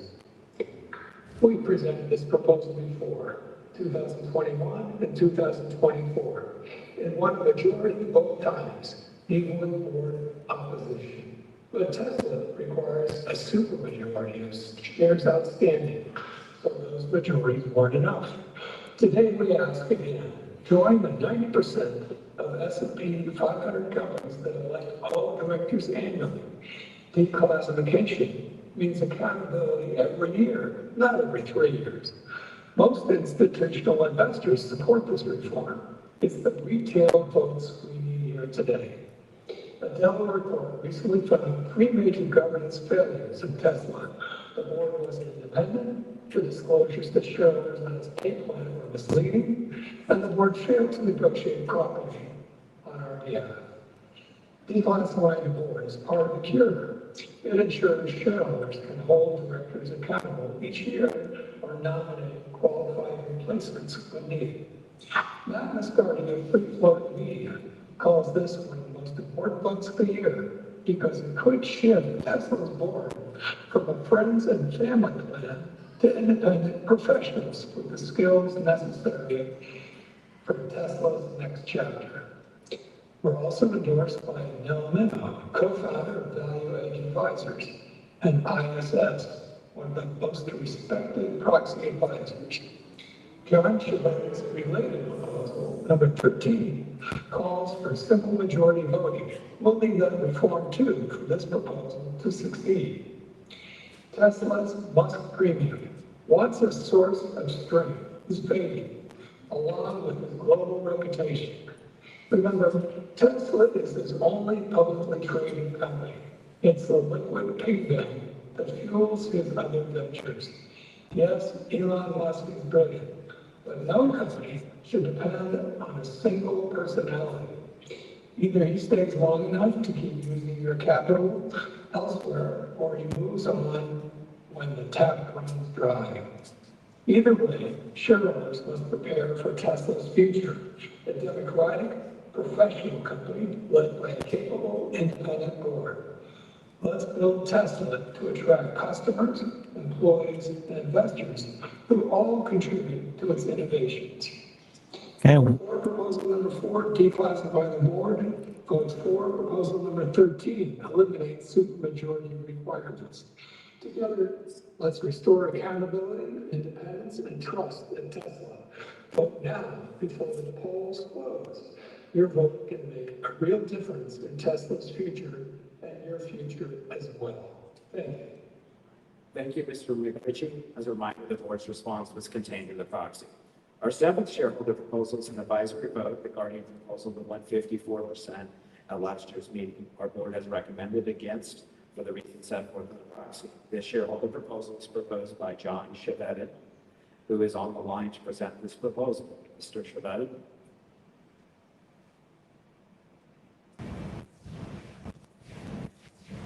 Hello, this is John Chevedden. Proposal 13. This proposal is about Tesla being governed by a Democratic majority vote standard. This proposal 13 is proud to be on the same topic as the Tesla proposal 6. Shareholders request that Tesla take the steps necessary so that each voting requirement in the Tesla charter and bylaws that calls for a greater than simple majority vote be replaced by a Democratic requirement for a majority of the votes cast for and against such proposal or a simple majority vote standard. It's important to vote for both proposal 13 and proposal 6, which are on the very same topic. In fact, it's more important to vote for proposal 6 because proposal 6 is the binding proposal and this proposal 13 is the advisory proposal. It's important to vote for proposal 13 because proposal 13 is the backup proposal in case the Tesla proposal 6 does not get enough votes. This proposal 13 has one advantage over proposal 6 in that it requires less votes to be approved by shareholders than the Tesla proposal 6, since this proposal 13 is an advisory proposal. But it's still important to vote for both proposals. Adoption of proposal 6 will pave the way for annual election of each Tesla director sooner than this proposal 13. Annual election of each Tesla director will tend to keep Tesla directors away from their current status as being lapdog enablers for Mr. Musk and Mr. Musk's outrageous executive pay and Mr. Musk's outrageous distractions from Tesla. Please vote yes for Tesla being governed by a Democratic majority vote standard proposal 13 and vote for the Tesla proposal 6 on the same topic. Thank you, Mr. Chevedden. Okay, we should hear the results very, very shortly. Our eighth and final shareholder proposal is an advisory vote to seek shareholder approval before adopting certain bylaw amendments pursuant to Texas law. The board has opposed it for the reasons set forth in the proxy. This shareholder proposal is proposed by Eric and Emily Johnson and Bruce Bryce Matthew as co-filers, whose representative Bruce Abear from New Ground Social Investment has prepared a report of message. Good afternoon. I'm Bruce Herbert, New Ground Social Investment in Seattle, and I stand to move proposal number 14, a simple request that Tesla hold a vote before adopting any bylaw that would restrict the ability to file a shareholder proposal. Here's why this matters. Texas recently passed a law that allows companies to set sky-high barriers to shareholder participation. Instead of the SEC's current one-year ownership threshold of $25,000, these Texas rules would require owning $1 million of stock, or 3% of the company. In Tesla's case, roughly $30 billion, before one could file a proposal. And Tesla could enact this without a shareholder vote, simply by issuing a notice. This is not shareholder democracy. It's silencing shareholders, like nearly every one of us in this room, whether you're an individual, retiree, or institution. The backers of such thresholds presume you must be ultra rich in order to have a good idea, which on its face is a baseless and undemocratic proposition. The shareholder proposal process serves both Tesla and the capital markets. This is because stockholders frequently spot emerging risks long before they hit the headlines, whether in the form of labor relations, climate impacts, or failures in governance. Shareholders provide an efficient, early warning system that helps companies stay ahead of the curve. We are a low-cost, high-value cornerstone that keeps companies and capital markets healthy. In closing, corporate democracy is not a nuisance. It's an important safeguard. It's how shareholders ensure accountability and informed long-term value creation. The idea here is quite simple. Before limiting shareholder rights, put it to a shareholder vote. Therefore, to keep Tesla engaged, accountable, and forward-looking, please vote for proposal number 14. Thank you. Thank you, Mr. Aber. As a reminder, the board's response is set forth in the proxy. Please note now is your final opportunity to submit any votes for the counted. I declare that the polls are now closed. Based on the proxies that we have received and the votes submitted at the meeting, I'd like to announce these results on a preliminary basis. With respect to the shareholder proposals, items 8 through 14, our shareholders have supported the recommendations of the Tesla board on all of them, other than proposal 12. Yes. 8 to 14 have been rejected by Tesla shareholders. With respect to proposal 7 regarding XAI, while we have received more votes in favor than we did in against, there were a significant number of abstentions. Since this is an advisory vote, the board will examine the next steps in light of this level of shareholder support. Looks like SAI was a Now, moving on positive. to Tesla proposals. First, on the proposal to adopt amendments to our organizational documents to eliminate certain supermajority voting requirements, our shareholders have not approved. Second, on the Say on Pay advisory vote, our shareholders have approved. Third, on the ratification of the appointment of PricewaterhouseCoopers as our Tesla's independent registered public accounting firm for the 2025 fiscal year, shareholders have approved. Fourth, on the election of our 3 Class 3 directors, Ira, Joe, and Kathleen, our shareholders have reelected them. Yes.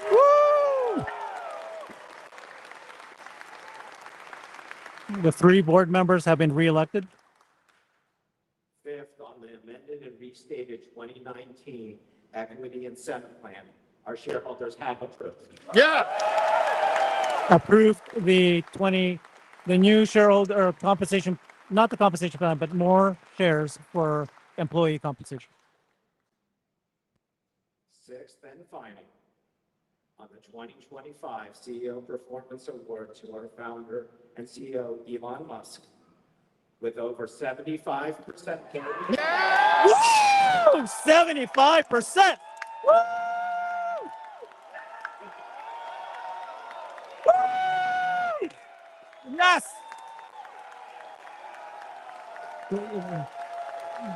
Go Alexander, go Alexander.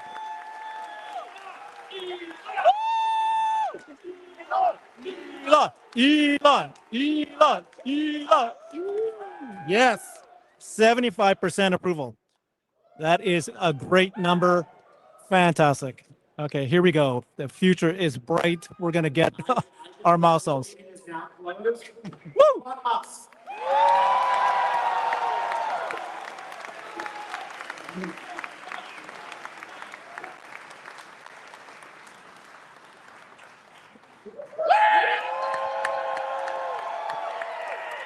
Elon!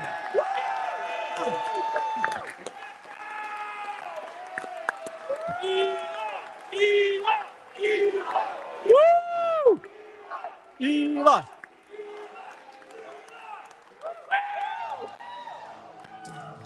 Okay.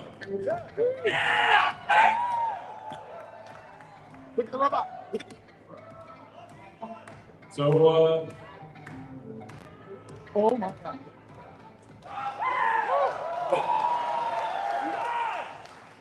Don't.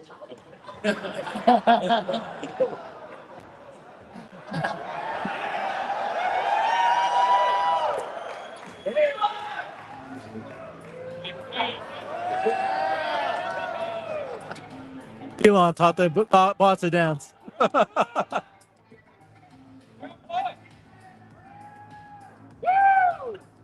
And those bots are just dancing. They're no wires. Those are actual robots.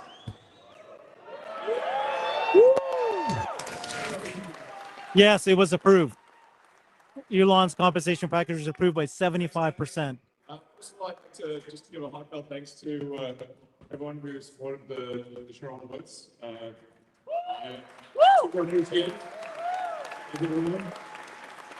The security was fantastic. Thank the Tesla board for their immense support. We have a fantastic board, fantastic group of shareholders. Thank you. And what we're about to embark upon is not merely a new chapter of the future of Tesla, but a whole new book.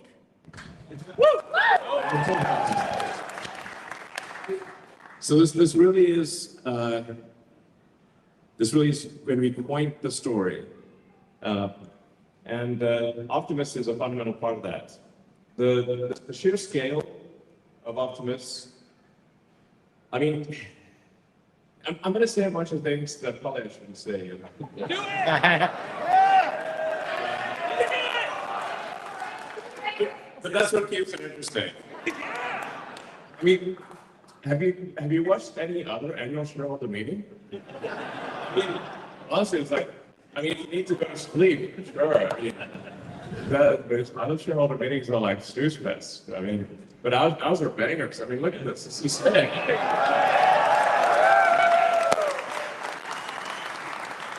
We're at like the Cyberpunk nightclub here with real robots just standing there and milling around and dancing. And around our engineering headquarters in Palo Alto, the robots just walking around the office 24/7 with no one minding them. And then they go charge themselves. And so the scale of Optimus, like I said, that's really going to be something else. I think it's going to be the biggest product of all time by far. Yeah. So, like bigger than cell phones, bigger than anything. I guess the way to think about it is that every human on Earth is going to want to have their own personal R2D2 C3PO. So who wouldn't? But actually, Optimus will be even better than that. R2D2, it's kind of beeping at you, and it's kind of hard to figure out what he's talking about. You see 3PO to translate, but Optimus is going to be like everyone's going to want one. I think in terms of industry providing products and services, I think it's probably 3 to 5 robots in industry for every one that's a personal robot. I think there could be tens of billions of Optimus robots out there. Now, obviously, it's very important that we pay close attention to safety here, because we do want the Star Wars movie, not the Jim Cameron movie. I love Jim Cameron's movies, but you know what I mean. We know what you mean. So,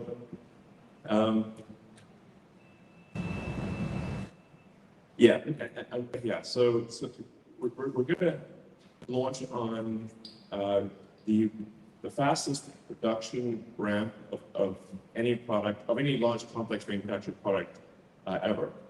And starting with building a 1 million unit production line in Fremont. That's line one. And then a 10 million unit per year production line here on the.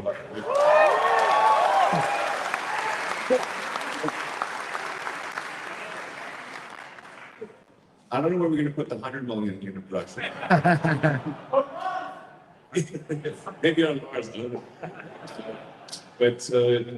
But I think it's going to literally get to 100 million a year, maybe even 1 billion a year.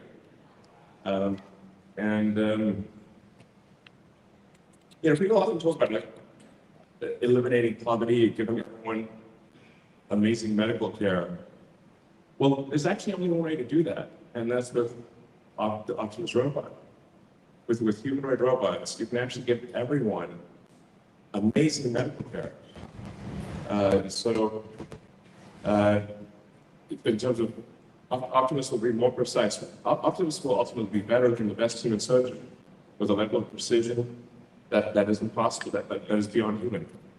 So I think that's a pretty wild concept to say, okay, if we've always talked about eliminating poverty, but actually Optimus will actually eliminate poverty. Optimus will actually give people incredible medical care.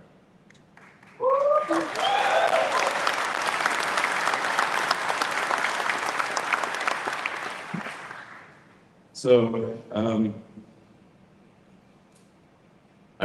so you start getting like sort of some pretty wild sci-fi sort of scenarios where, some of these things I say will obviously be taken out of context and using snippets and et cetera, and whatever. I still going to say, I think we may be able to give people a more, if somebody's committed a crime, a more humane form of containment of future crime, which is if you say like you now get a free Optimus and it's just going to follow you around and stop you from doing crime. But other than that, you get to do anything. It's just going to stop you from committing crime. That's really it. You don't have to put people in like prisons and stuff. I think it's pretty wild to think of all the possibilities, but I think it's clearly the future. My book recommendation for maybe the best, most utopian sci-fi future are the Ian Banks books, the culture books. So if you're curious, like what do I think the future is probably like? I think it's probably a bit like that. Asimov to some degree, but I think it's behind them. Ian Banks, if you're like saying what is the one thing the future probably will be like for AI and robots, it's kind of Banks. And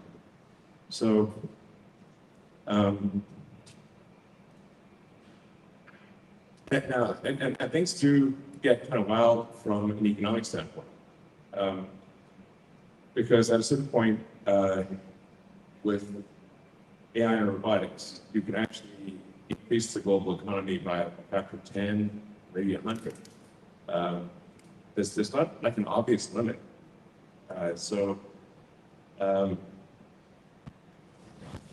Like Optimus is kind of like infinite money glitch. And maybe there won't even be money in the future. Or money might be measured in terms of wattage, like how much power you bring to bear from an electrical standpoint. I guess what I'm saying is hang on to your Tesla stock.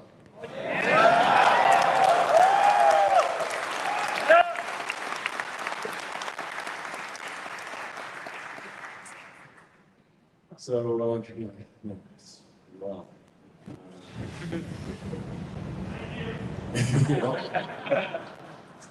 Thank you, Elon. Slice to go through. To add a lot of this stuff. So, when we started Tesla, the goal was to accelerate the advent of sustainable energy, and that's what we've done. Tesla has really led the way with electric vehicles, with battery packs, with a lot of solar, and many other companies have been following our lead on that. And electric cars, which used to be non-existent, are now prevalent. And the Model Y, for example, is the #1 selling car any brand on earth.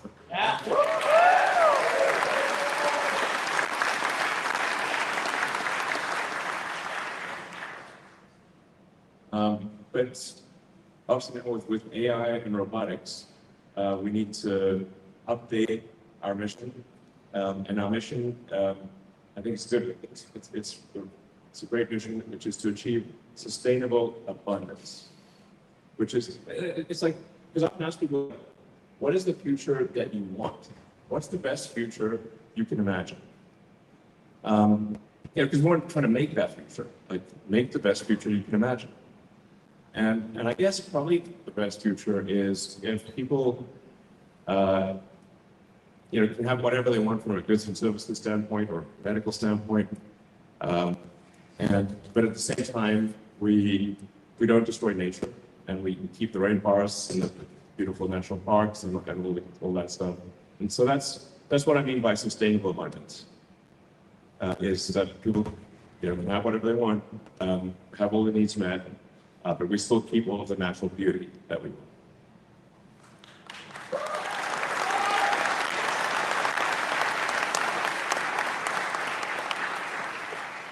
I mean, if somebody can think of a better future, I'm all ears. But I think that's probably the best way to go. So yeah.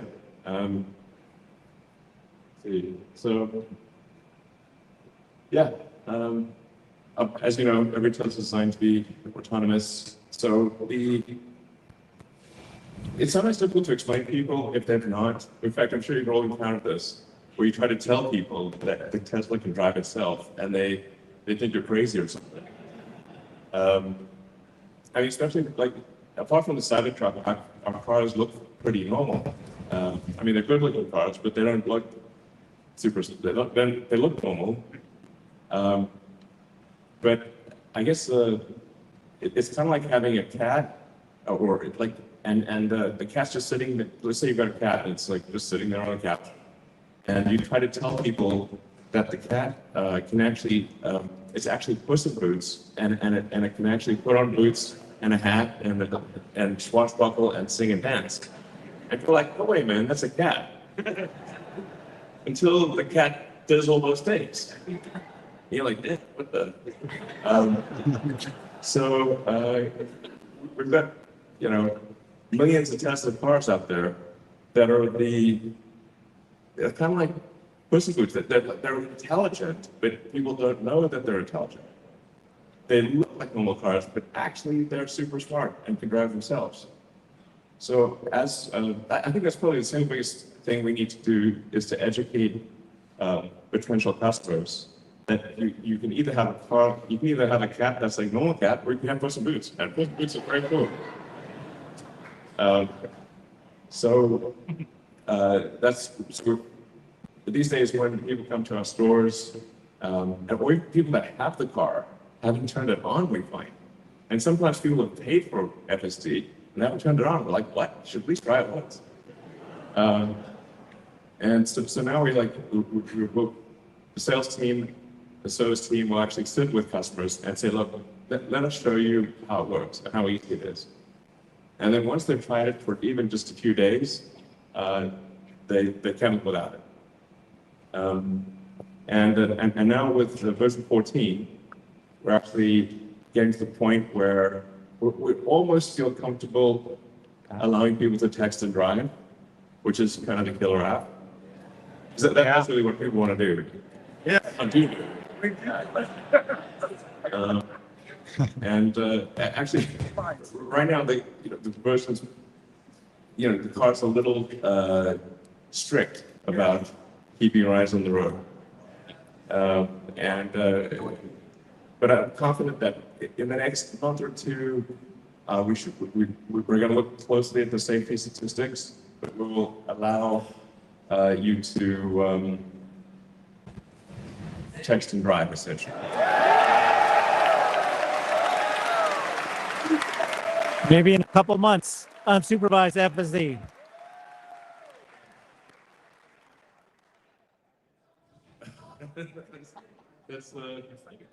It's something of the current situation where often people will actually turn off FSD to text, then turn it back on, which is less safe.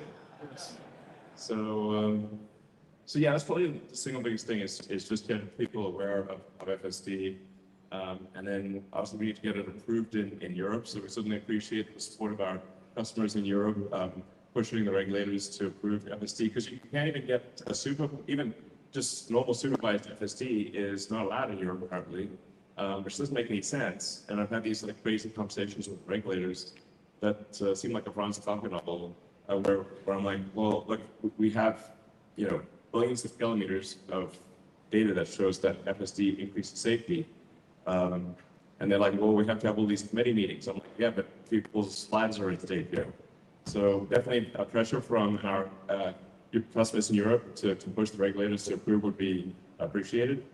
And then we have partial approval in China, and we hopefully we'll have full approval in China around February or March or so. That's what they told us. Woo! Full approval of FSD, probably March or so coming up. Yeah, but yeah, the fact that every Tesla car is capable of full self-driving, every car we build and have built for the last several years, it's capable of full self-driving is pretty wild, and most people don't know that.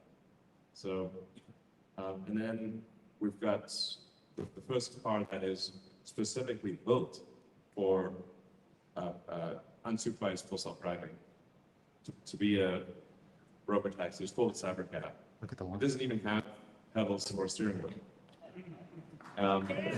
Yeah. So first, there's no side view mirrors. There's no So it's very much optimized for the lowest cost per mile in an autonomous mode. And that production is happening right here in this factory, and we'll be starting production in April next year. Starting production of a Cybercab in April. And he keeps referring to it as not having any steering wheel or pedals. So the way that Cybercab is designed is it's designed obviously for a purely autonomous world, but also the manufacturing system is unlike any other car. The manufacturing system of the Cybercab, it's closer to a high volume consumer electronics device than it is a car manufacturing line. So the net result is that I think we should be able to achieve ultimately less than a 10-second cycle time, basically a unit every 10 seconds. Maybe ultimately take a few years to get there, but it's theoretically possible to get to a 5-second production time. And so what that would mean is you could get on a line that would normally produce, say, 500,000 cars a year at a 1-minute cycle time, like Model Y. This would be maybe as much as 2 or 3 million, maybe ultimately, it's theoretically possible to achieve a 5 million unit production line if you can get to the 5-second cycle time. So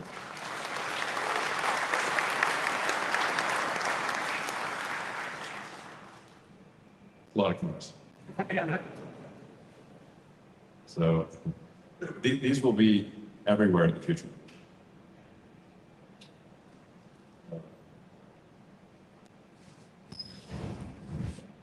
And we wanted to look futuristic, so like it changes the look of the roads. Now,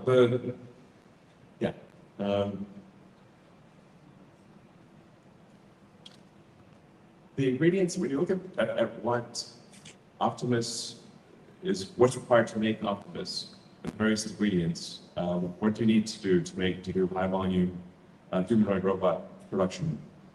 I think it's worth considering that really the cars we make are already robots, but they're four-wheel robots. So Tesla is already the biggest robot manufacturer in the world, because every car we make is a robot. And when you break it down to the fundamental elements, you've got batteries, power electronics, motors, gearboxes. You've got connectivity. You've got a vision-based AI. Hi, Optimus. Um, and all the various pieces that you need for a humanoid robot. You need the AI chip, you need the AI software, you need to be able to manage a large fleet. And so really Optimus is a robot with arms and legs as opposed to a robot with wheels.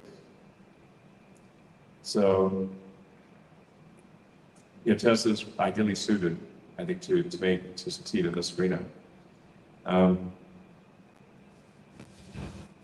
you will see certainly many companies showing demonstration robots. There's really three things that are super difficult about robots. One is the engineering of the forearm and hand. Because the human hand is an incredible thing, actually. It's super dexterous. So engineering the hand really well, the real-world AI, and then volume manufacturing. Those are generally the things that are missing, one or more of those things missing from other companies. So Tesla is the only one that has all three of those. Yeah, so.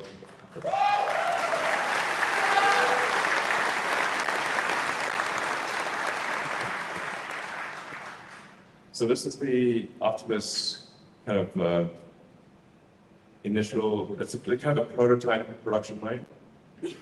The high volume production line will be very automated, obviously, but this is really the production line that we use to make the prototypes. So you can get a sort of rough sense for what it takes to build a robot.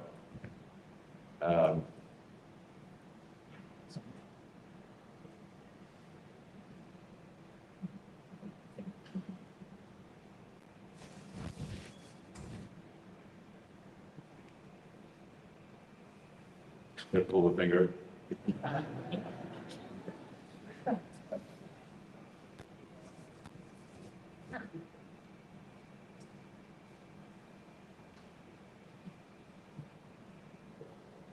And then, as I said before, I think once we reach about 1 million units per year of sustained production or in excess of that, I think probably the cost of production is around $20,000 in current year dollars. So this will be simply very affordable. Yeah, like I said, I think Optimus will ultimately increase the size of the economy probably by a factor of 10 or more. Next year we start production with Optimus version 3. This what you're seeing here is Optimus version 2.5. Optimus 3 is an incredibly good design. The engineering team is amazing. When you see Optimus 3, bring it out.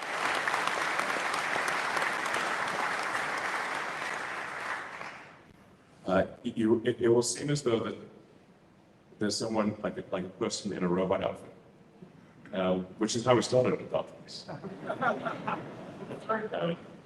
Really is doing something special. And then Optimus 4, that hopefully starts production in 27, and then Optimus 5 in 28. So it's kind of like an annual release cycle with significant improvements with each one and gigantic increases in the scale of production. So, yeah, so sustainable abundance by AI and robotics. That's the future we're headed for.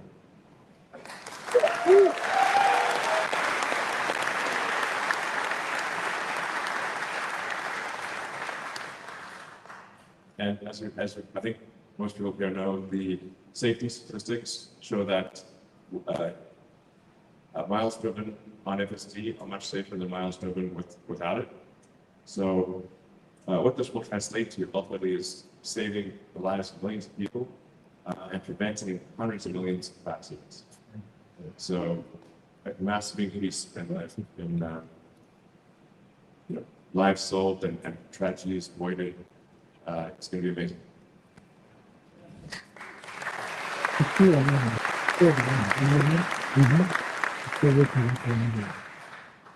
And how many people here have tried 14.1?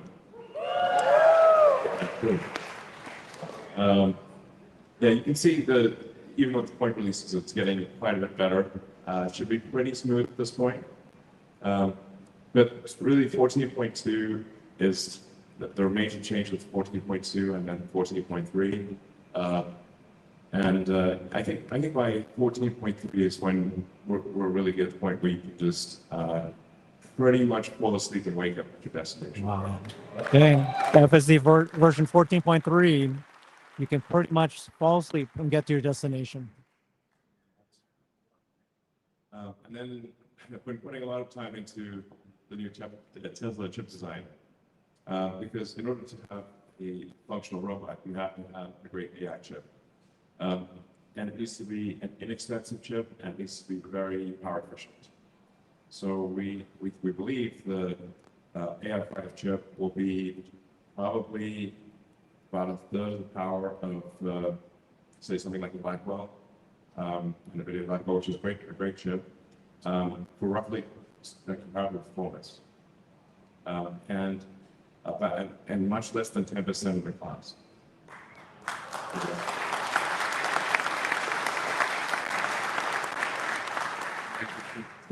This is a chip that is very much optimized for the Tesla AI software stack.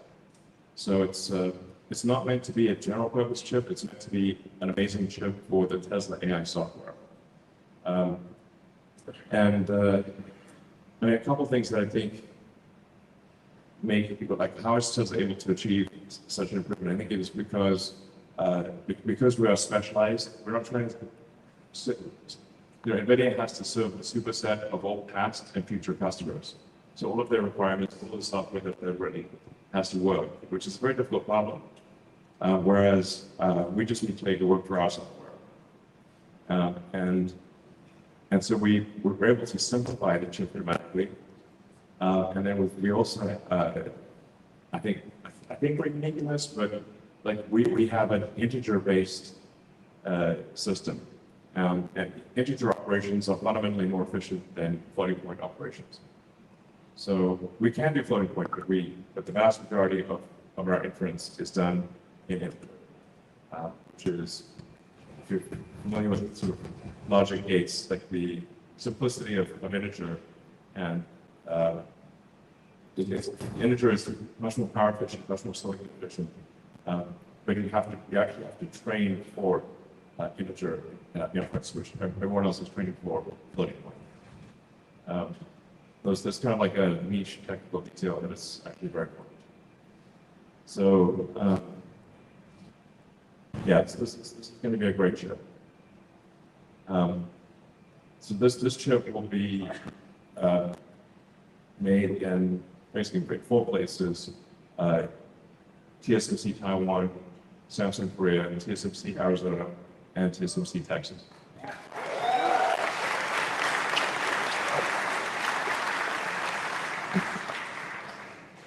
And we already know what improvements to make for AI6. So I'm hopeful that we can, within less than a year of AI5 starting production, we can actually transition in the same fab to AI6 and double all of the performance benefits.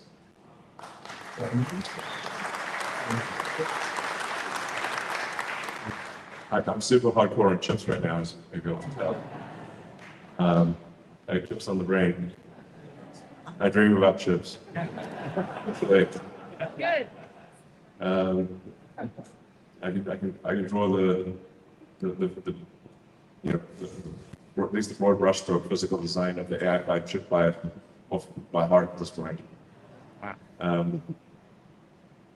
It's a good chip. It's a good chip, sir. So this is really key. Now, one of the things I'm trying to figure out is how do we make enough chips? I have a lot of respect for the Tesla partners, TSMC and Samsung. Maybe we'll do something with Intel. Sign any deal, but probably worth having discussions with Intel. even when we extrapolate the best case scenario for chip production from our suppliers, it's still not enough. So I think we may have to do a Tesla Terafab. That is big news, guys. Tesla Terafab. It's like being way bigger. I can't see any other way to get to the volume of chips that we're looking for. So I think we're probably going to have to build a gigantic chip fab. Things only Tesla can do. Gigantic chip fab. The more chips you can use, it's going to be used for the robots and the cars and the AI data centers. So anyway, some of the stuff we're talking about. Yeah, we've done a tremendous amount for sustainable energy, and that is only going to grow over time. The world is moving towards a solar battery economy, which is ultimately that's where it was going to go anyway. But what Tesla does is accelerate that outcome. Sometimes people don't understand why and how much energy comes from the sun. So the sun is 99.8% of all mass in the solar system, Jupiter being 0.1%, and then 0.1% is miscellaneous, Earth being a miscellaneous battery. So the total amount of energy, sometimes people say like, well, we'll build the fusion reactors on Earth. It's like, well, actually, the giant fusion reactor in the sky is basically impossible to beat. To such a degree that even if you could burn Jupiter in a thermonuclear reactor, the amount of energy produced by the sun would still round up to 100%. That's how much energy the sun produces. So solar power is necessarily the future. And I think there's going to be a lot of solar-powered AI satellites. And I think Tesla's going to play a role in that. Solar-powered AI satellites. And Tesla will play a role. That is news instead of just SpaceX. The product line, so S3XY. If you haven't tried the Model S, 3XY, or the Cybertruck, I recommend at least getting a test drive or a test ride, as the case may be, try out the full self-driving, and I think you'll be blown away. So those who do not, if you might be listening and don't have Tesla, you should try one.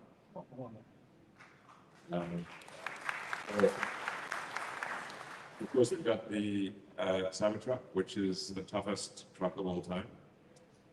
It's literally bulletproof, faster than a Porsche 911, and can out-tow a Ford F-350. So it's a great car, great car.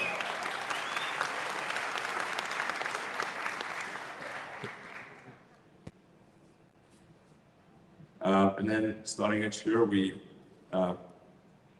manufacture the Tesla Semi.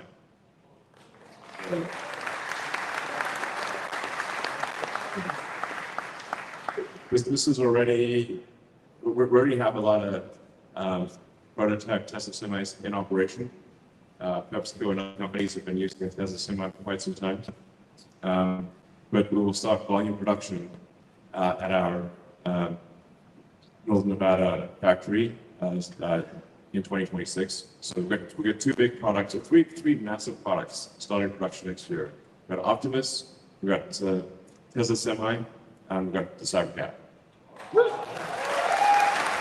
Three big products start production next year: Semi, Cybercab, and Optimus. And then battery packs. So if you look at total U.S. power generation capability, it's roughly a terawatt. But the average power usage is less than half a terawatt. And that's because there are big differences in power usage between day and night.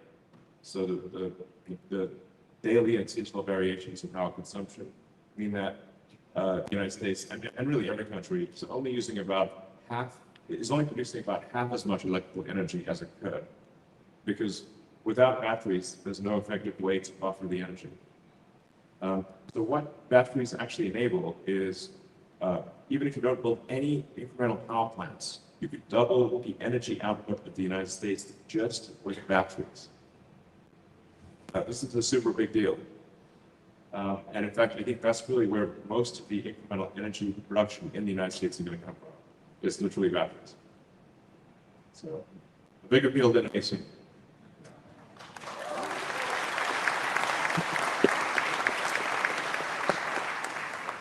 And we keep improving the battery design, so the mega block, which makes it really easy to deploy battery, utility scale batteries. So we've just simplified and brought more of the components to be internal to the battery, so you can just show up and drop off the battery and it works.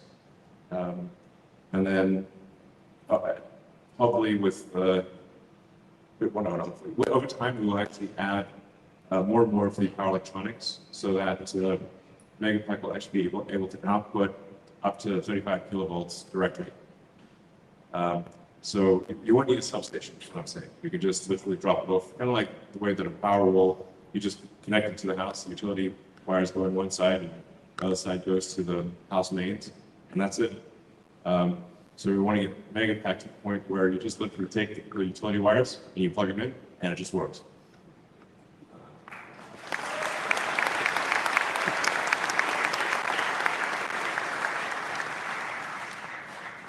Then we've got we've also built the world's largest supercharger network. So we do a lot of things here at Tesla.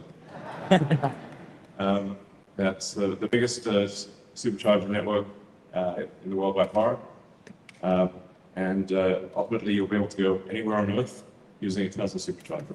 And it's all pretty close to anywhere on Earth, but it's it's going to be ultimately just anywhere. It'll just work anywhere.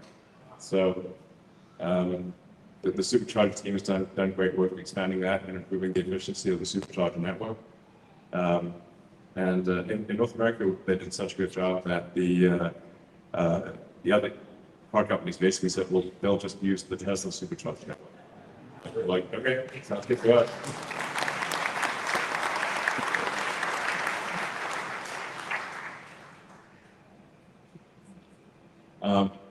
It's always important to have a slide on safety in the factory, so we continue to improve safety for our factory workers. We care a lot about their well-being, I don't want to just tell if a company's a good company or not. If you just walk through the factory or walk through the office and catch the vibe, and the vibe in the Tesla factory is good. People are happy. That's how you know it's good.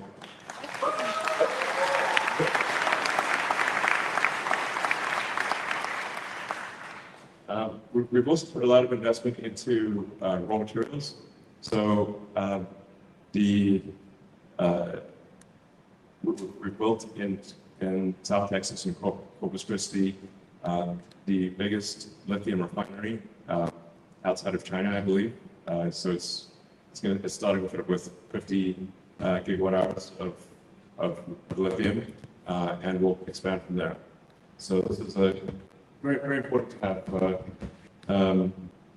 in a worst case scenario, that we have the ingredients necessary to make a battery.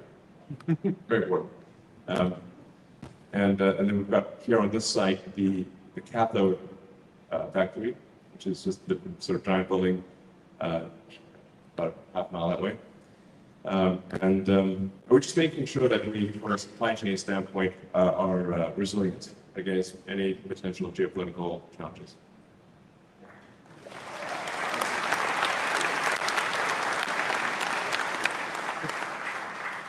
And then also at this factory, we also make the 4680 cell, which is getting better and better. And that 4680 cell will be used in the Cybercab. It is being used in the Cybertruck. It will be used in the Cybercab and also in Optimus. So that's going well. But we continue also to get cells from many suppliers. It's kind of like the chip fab thing. We'll take as many chips as our suppliers can provide us, but then beyond that, if they can't provide us with any incremental cells or chips, we kind of make them ourselves or we get stuck. That's the Tesla Semi factory. it's gonna be pretty cool to see these going down the road scale.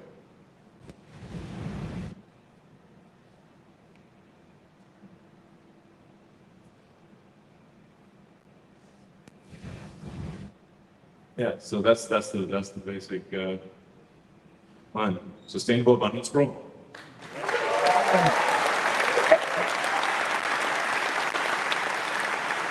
All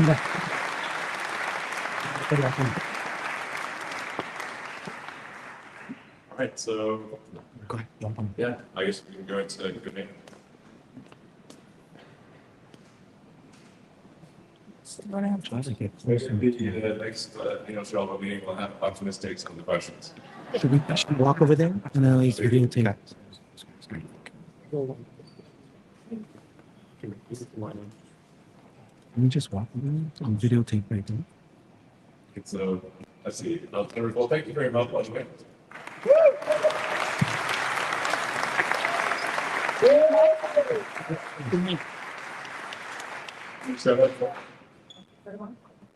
No, let them hold it. It's okay. Thank you so much. Well, what a year's been, right? I mean, just a year ago, President Trump got elected on the same day. These 12 months have been a heck of 12 months. Thank you to the board, because I think they had to weather quite some storms with institutional investors. And obviously, thank you to you. And we stand with you. I think we showed it and we showed it.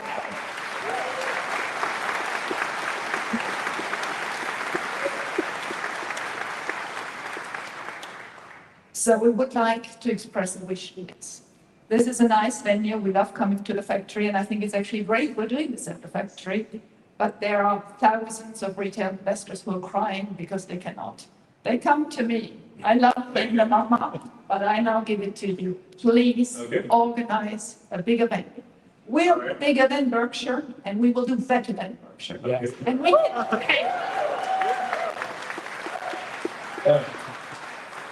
Actually, the center will be way bigger than Berkshire. Wow. Like it's going to be better than. Wow. All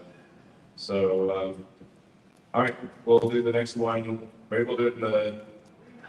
Yeah, like maybe the downtown arena or the soccer stadium or something like that. And get your security check. We want to make sure that you're safe. But we want a party, and if you can bring the other Elon companies there as well, investors would really appreciate it. All right. So thank you very much for listening.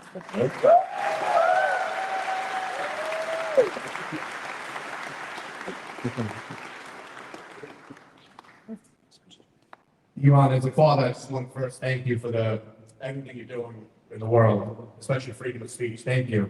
And one question.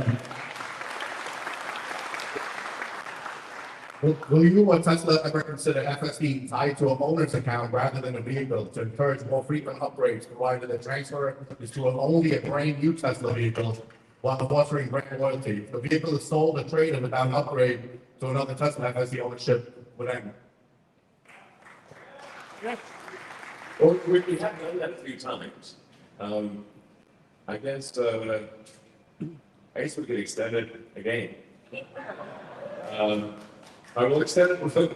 We'll extend it for at least another quarter, and then play it by ear after that. All right. Howdy, Elon. Congrats on not having to show up to work for free anymore. Yeah.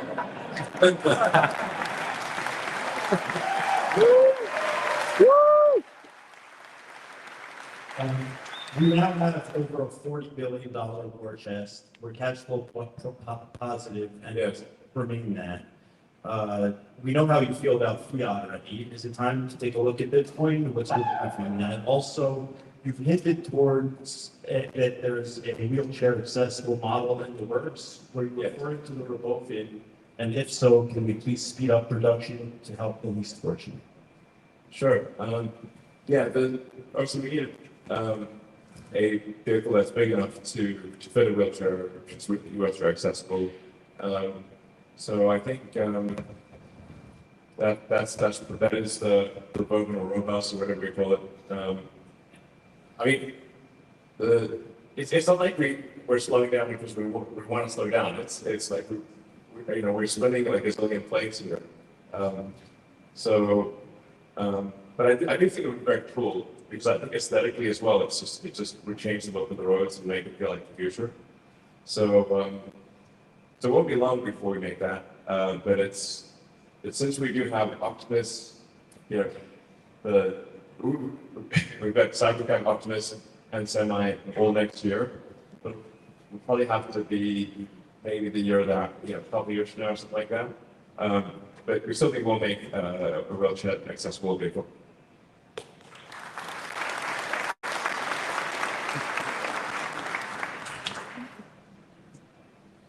Hi, Satoshi. I was privileged enough to attend the Investor Day, and you also talked about the factory being a product. I saw the dry cathode method and so forth, and I wanted to know the progress in that, and also would Optimus be working on that in the future production line in the future? Yeah, I guess the dry cathode, and that's turned out to be a lot harder than we thought. It does look like it's going to be successful, and it will have some cost advantage relative to wet cathode. But if I'd wind the clock back, I would probably have gone with wet cathode instead of dry cathode, because it just turned out to be a lot harder to make it, high volume, capable of high volume production with super high reliability. But we will be scaling up battery cell production at Tesla, and looking for cell production from our suppliers as well, because we're going to be ramping up production very dramatically at Tesla. So now that we believe we have full self-driving, that we have autonomy solved, or at least are within a few months of having unsupervised autonomy solved at a reliability level significantly better than human. That means it's time to ramp up production, because the value proposition is now much greater than a regular car. The killer app really is people, can you text to drive, or can you sleep and drive? Can the car take you to a destination, or do you need to pay attention and and have to drive it? And before we allow the car to be driven without paying attention, we need to make sure it's very safe. But like I said, we're on the cusp of that. I know I've said that a few times, but we really are at this point, and you can feel it for yourselves with the 14.1 release.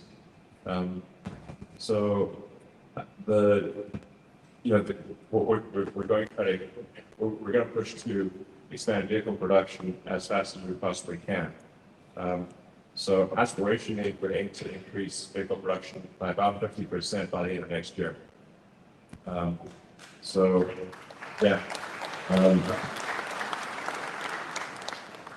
it's very hard to increase production, but that's roughly, I don't know, maybe we'll get to, like, I'm just guessing, at an exit rate by the end of next year of around 2.6, 2.7 million vehicles at annualized production, and aim to get to maybe 4 million at annualized rate by the end of 27, and then maybe 5 million by the end of 28. Those are our aspirational goals. So this is a gigantic increase in output, which means that the entire supply chain has to move in unison with that increase in volume. The nature of producing a large complex product is that it moves as fast as the least likely damage element in the entire system, and there's 10,000 plus items. But this, like I said, this really is it's not just a new chapter for Tesla, it's a new book. And that new book is massively increasing vehicle production, and ramping up Optimus production faster than anything's ever been ramped up before in history.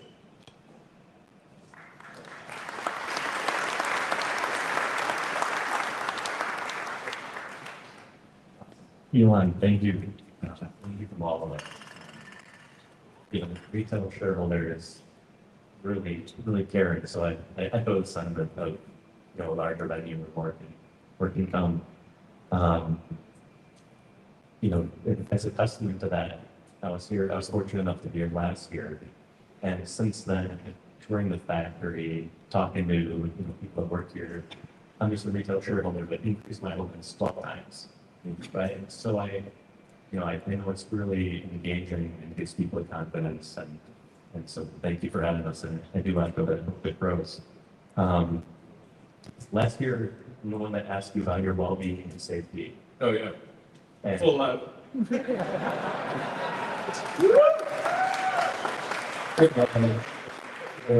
a broad, general question, and it was before, some of the uncertain units unfolded since then. And, yeah, so I hope that applies that, impact and, we all care. And so my question this year, you've talked recently about the most mind-blowing product of all time, and that shot at being the most memorable product ever. Roadster. And I have patiently been waiting on my Founder Series Roadster reservation. So on behalf of the Founder Series guys that have stuck in there, can we be invited to this unveiling? Oh, yeah, sure, absolutely. Definitely. Okay. Yes. So on the Founder Series can be Yes, yes. I mean, it's the least we can do, especially for people that are long suffering, roast reservation holders. I feel confident in saying it will be the most exciting product unveil ever. And I hope that whether it goes well or doesn't go well.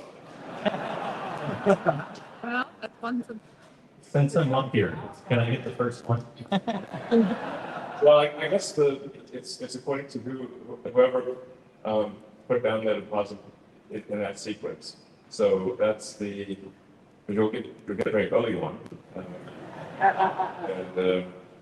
I mean, the new roadster is very much sort of like it's not even the icing on the cake; it's the cherry on the icing on the cake. So I mean, it's really kind of like it's like it's not essential for sustainable abundance. Let me put it that way. But I do think there should be very cool technology in the world that is that's way beyond anything that's ever existed. And I think I'd like even if I could never have access to those things, I'd like to know that they exist and see the future happening. So I think it will be inspiring to a lot of people. And just it's extremely, it's like the coolest car, if it is a car, that will probably ever exist. Yeah.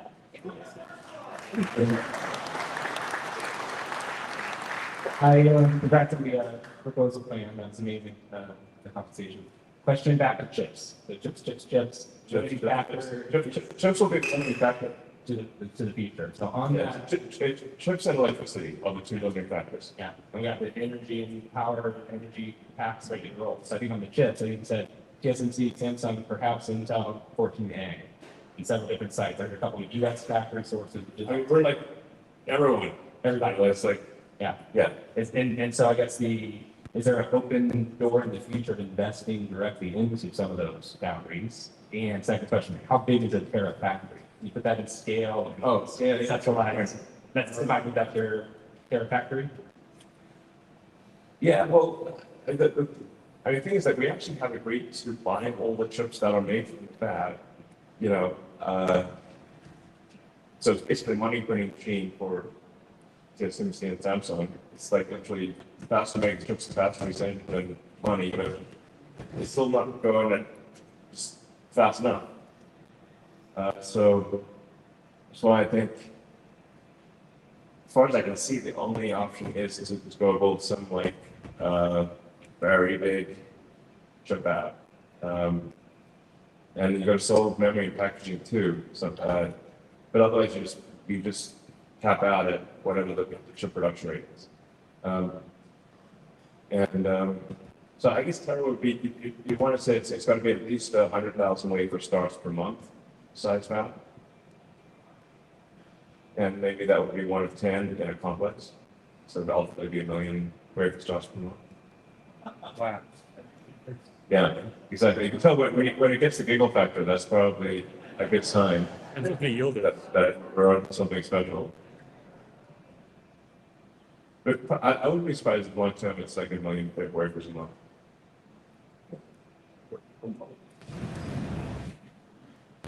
I'm a long-term investor, so I've been holding shares for 12 years. I worked in Java pilot team development for 10 years, and brought my dad here from Brazil. We actually won the Tesla Vision contest with the Cybertruck video, so I hope we get to see that at some point. So thanks for the free Model Y. And my question is about obviously market expansion, but not only South America, Brazil, but also into Mars, like with the upcoming rendezvous of Mars and Earth. What's going to be the payload? Where are we going to send that?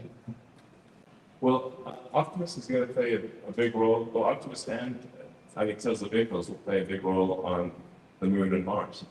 So for a moon base and a Mars city, Tesla vehicles and Optimus robots are natural fit for building and operating a moon base and a Mars city.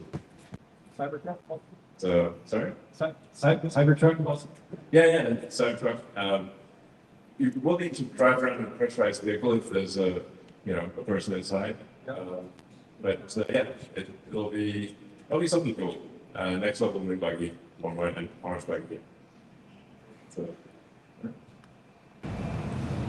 Hi, Mr. Musk, Laura. Been a fan of yours since 2006. I think I saw a piece in Popular Science magazine. It was really cool. And I think I was 15 at the time. Shareholder since 10 years now. It's been really, really rewarding. It's changed my life. So thank you very much to you and Tesla. My question is regarding Tesla's mission for the sustainable future as it pertains to autonomy.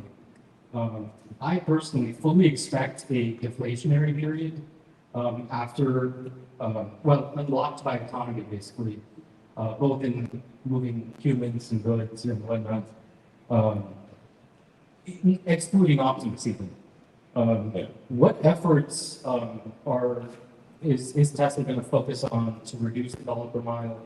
Rough math, I think like 30 cents a mile would be really nice. 50 cents is pretty good too. I mean, looking at inflation later on. And then I guess the second part of that, how low does it have to be for people to just stop buying cars, like where it doesn't make economic sense to do that?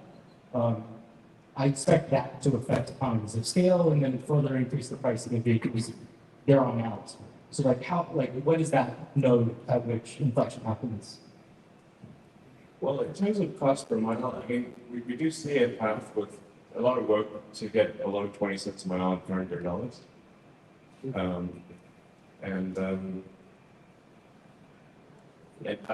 I somewhat agree that things will probably be deflationary as part of any increases, because you can think of money supply as being the ratio of goods and services to what's the growth in goods and services versus the growth in the money supply? That ratio is basically inflation. And so if the output of goods and services grows faster than the money supply, then you necessarily have deflation or vice versa. They try to make it sound complicated, but it's not. So I'm not sure that even government overspending can actually. I think that government overspending will be lower than the increase in productivity of goods and services, which would imply inflation as you expect.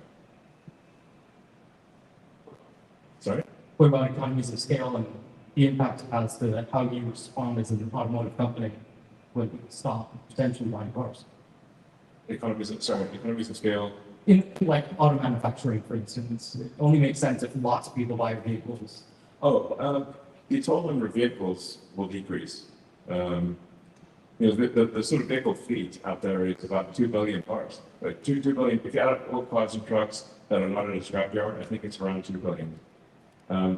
But that number would decrease with autonomous vehicles. So the total fleet size would drop. I actually think miles driven will increase because it is now much less painful to travel somewhere.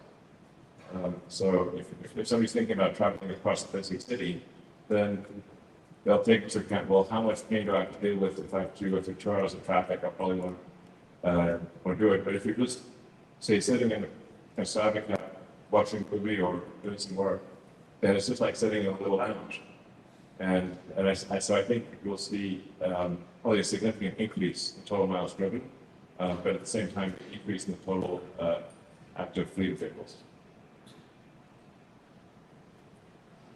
I'd just like to reiterate how grateful we all are to have you on board, ready to lead us to another $7 trillion in market cap, at least. My question is, how much of a concern is it that when CyberCAD starts production in Q2 next year, that regulation won't be there yet to where you can deploy CyberCAD being produced? Or are you guys confident that every CyberCAD you guys make will be able to deploy? Great question. Yeah, I think the rate at which we'll receive regulatory approval will roughly match the rate of CyberCAD production. There you go. There you go.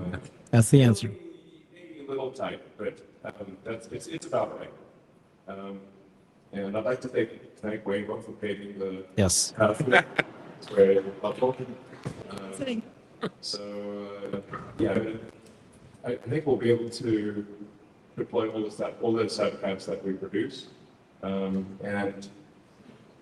the other thing is, like, once it becomes like extremely normal in cities, it's just going to become like the regulators will have just fewer and fewer reasons to say no. And then you've got this, you've got the accident statistics at scale, and you can show that autonomous miles save lives. And you've got unequivocal, billions of miles to prove it. Then I think it's hard for regulators to say no. Keep on making friends. Yeah. All right. First of all, thank you so much for everything you do for Tesla shareholders. Thank you. Do you see a path for Optimus to have consciousness downloaded to it? You mean human consciousness, or? Yes. Yeah, I mean, it's not like immediate, but you said down the road, would you be able to, say, with the neural link, have a snapshot of, or what do you say, approximate snapshot of somebody's mind, and then upload that approximate snapshot to an Optimus body? I think that at some point that technology becomes possible, and it's probably less than 20 years. But of course, you won't quite be the same, We're a little different, because you'll be a robot body, and the mental snapshot will not be precise. It'll be probably pretty close, but not exactly the same. On the other hand, are you the same person that you were 5 years ago? No. I mean, a lot of things change. Yeah, but I guess at some point, if you want to be uploaded to a robot body, my guess is that becomes possible. Thank you. Hi, Elon. Space-based data centers is a great idea, and I agree with that. I was curious on your views on space-based solar power, the idea of beaming down microwave energy down to Earth, so that I can just point it to where it needs to go without transmission, without distribution lines, and it's more energy dense, so less energy. Just curious on your views. Well, space solar power, until the advent of something like Starship, where the cost per ton to orbit, drops by orders of magnitude, the cost of getting built to orbit is so high that there was no possibility of space solar power solving anything. Really. Now with Starship, but I see a path to Starship cost per ton to orbit being lower than air flight. Like if you were to fly, do a long distance air flight, move cargo, like say took 747 from here to Sydney, Australia, or something like that. I think ultimately Starship will be able to do that trip for less cost per ton than an aircraft. So now that now you've got that opens up a very wide range of possibilities. Like the most obvious one, I think, is actually solar-powered AI satellites. So to move the AI to orbit and essentially give space over time, because you can actually access over 1 billion times more energy from the sun in deep space than you can on Earth. Sure. The scaling to scale to partnerships, to make any progress in a partnership to scale, which is using some non-trivial amount of energy from the sun, you kind of have to do space solar power. Now, you can only gain a tiny amount of that back to Earth through everything else. So Earth actually receives a very, very tiny amount of the sun's energy. Earth is a tiny dust mote. You see, like Earth to scale with the sun, we look like a little crumb. So to scale civilization, like to be at all relevant on a partnership to scale, like to even use a millionth of a percent of the sun's energy, you really have to be use solar power in deep space. And you could beam some of that back to Earth too, but you can only beam a tiny bit of it back before you're done. And this will be our last question. We'll do a few more. All right. Bill, look around you. This is a very, very small sample of Tesla soldiers. Maybe, actually, I should say Elon Musk soldiers. Well, thank you for your support. So, thank you, everyone. So this is, so it's like, thank you for the one-on-one.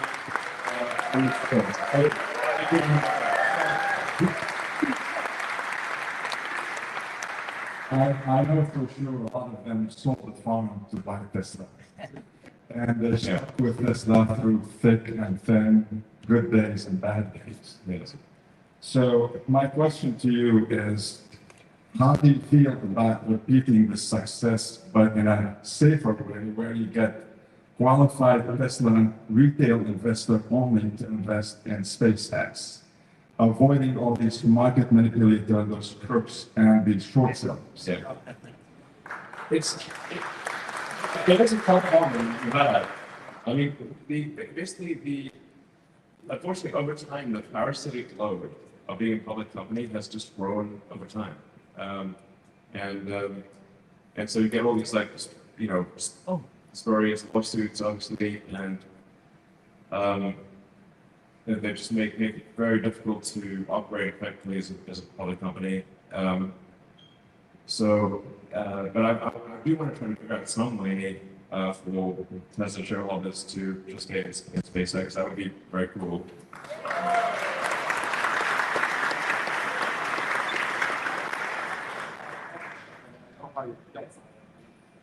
People now comply, qualified. Good to you, right?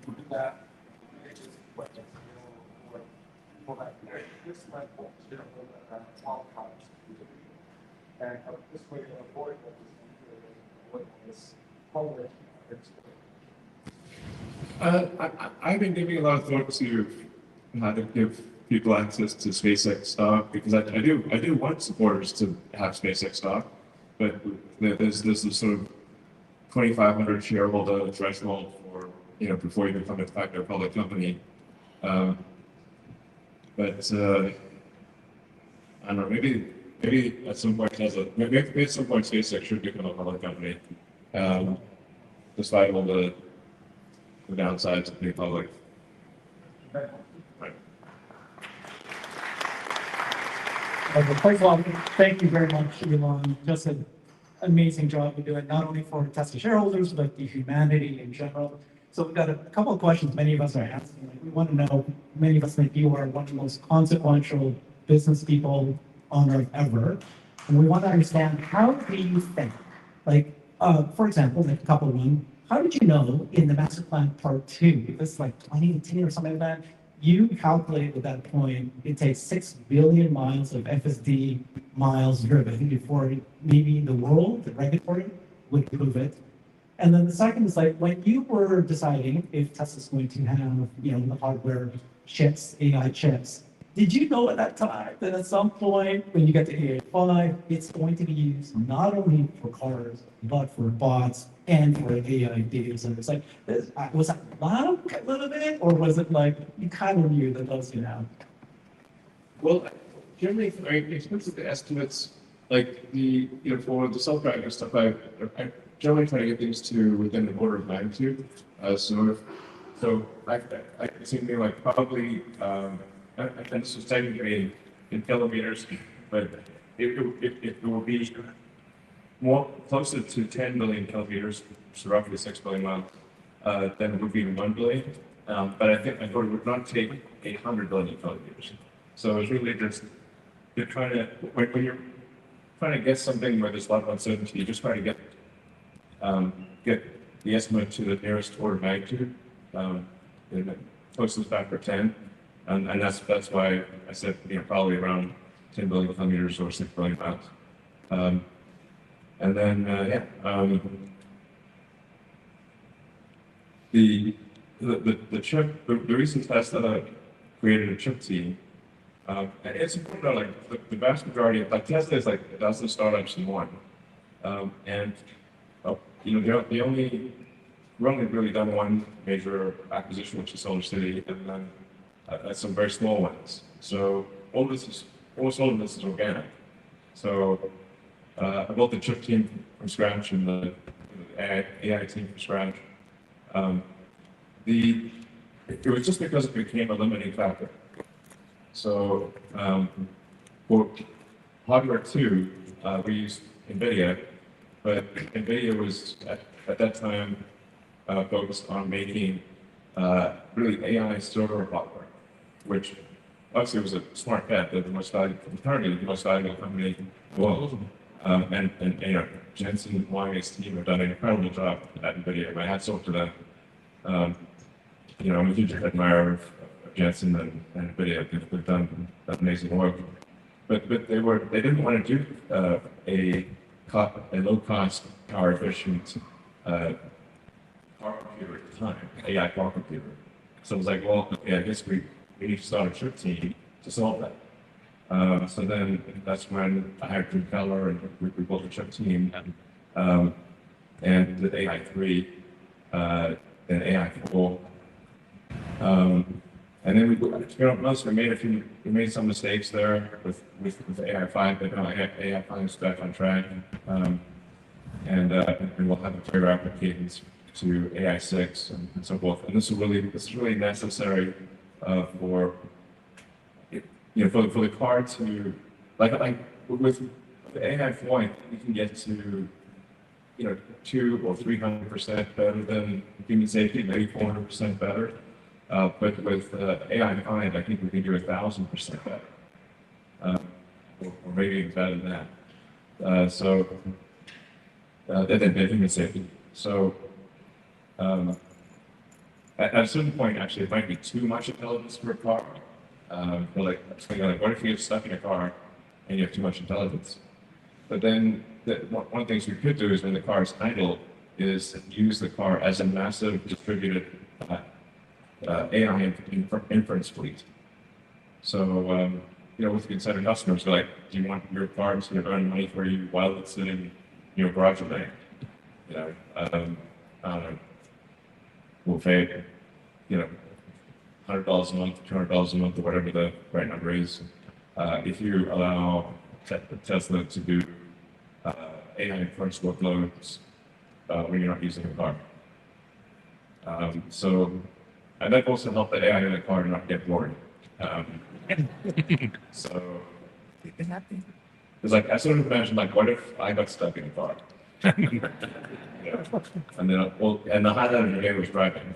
It's like, but I always want to drive. Then what do you do the rest of the time? So So I think Tesla could actually end up having the largest, Tesla might end up having the most amount of AI inference compute in the world. Like if you think like maybe if we had 100 million car fleet, at some point we may have more than 100 million car fleet, and they'll have AI 6, AI 7, you know. And if you're able to run a kilowatt of inference on 100 million car fleet, now you've got 100 gigawatts of distributed inference with built-in cooling and power electronics and distributed power. So, you know, probably the market value of that is 0.0 right now, so I guess. but it seems like an obvious thing to do. If you've got distributed inference AI and you've got the power and the cooling, which is very difficult to do, the power and the cooling. And 100 gigawatts is a lot. I mean, the average, I said the average power consumption in the US, I think is around 460 gigawatts, but that's the entire electrical consumption in the US. So if you got 100 gigawatts, that'd be a pretty big number. But yeah, it's basically something as a limiting factor, and then we take actions to address the limiting factor. A quick follow-up. Thank you for that very much. A request for you. So you guys just unveiled the Cyber Bear. Oh yeah. We'd like to. It's beautiful. We want you guys, you know, maybe the Cyber Bull here in Giga, Texas. My name's Herbert. I've got a Brighter with Herbert channel on YouTube. This is the Cyber Bulls. We are representing the Tesla Bulls, and we stand with you, Elon. But would it be cool to have a Cyber Bull right here in Texas? Like a cyber longhorn? Yeah, cyber longhorn. Yeah. Let this be. We'll do a cyber longhorn for the factory.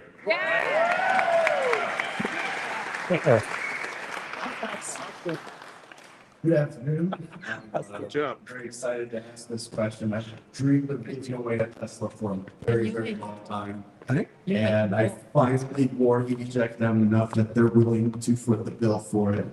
But it turns out to give away a Tesla, I have to have your permission to say we're giving away a Tesla. So it's a simple question. You don't have to do anything. Tesla doesn't have anything. We're going to go through the normal channels. We'll buy it from the store.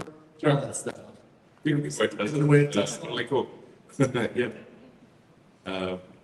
Yeah, but certainly don't need my permission to give away one. We'll take like maybe a couple more questions and then call it a night. All right. Hi, my name is Jonathan. You mentioned that the Roadster will have more tech than all James Bond vehicles combined. You think there's a possibility that any of that tech will make it into the current vehicle lineup? No. And to follow up on that, do you have any estimate of production or delivery timelines for the Roadster? I guess so we're aiming for the product unveiled will be of the Roadster 2, which will be very different from what we showed previously. That demo event will be April 1st next week. I have some deniability because like I could say I was just kidding. But we are actually tentatively aiming for April 1st for this, what I think will be the most exciting, really works not demo ever of any product. And then I guess production is probably about 12 to 18 months after that. With what? I think production is probably a year or so after that. Why? Oh, well, I can't give away the secrets, but you won't be disappointed. All right, we'll take one last question, I guess. All right. 3 last questions? Yeah. Okay. I'm really excited about this future of sustainable abundance that we're talking about. I mean, you're going to be saving a lot of lives with FSD, but the number of lives that will be saved and improved with this future vision you have is really inspiring and very exciting. So today you've mentioned that in a post-scarcity world, the role of money could diminish or become obsolete. Given that much of today's power, including yours, is tied to wealth, do you think achieving this abundance would require powerful people to relinquish their power? And how might we address resistance from those who hold power to make this vision a reality? Well, I mean, I think actually long term, the AI is going to be in charge to tell the not humans. If artificial intelligence vastly exceeds the sum of human intelligence, it is difficult to imagine that any humans will actually be in charge. So we just need to make sure the AI is trained. Is that the question? Going through. Yes. Okay, sorry.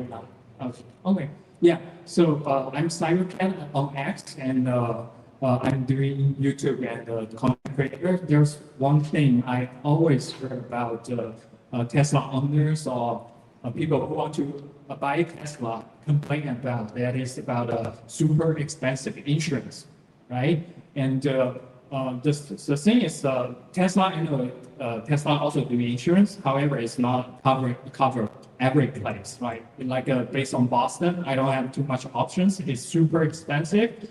And the other point is the FSD is very safe right now. I've been using FSD for about 4 years, right? It's getting to a point, it's like almost unsupervised.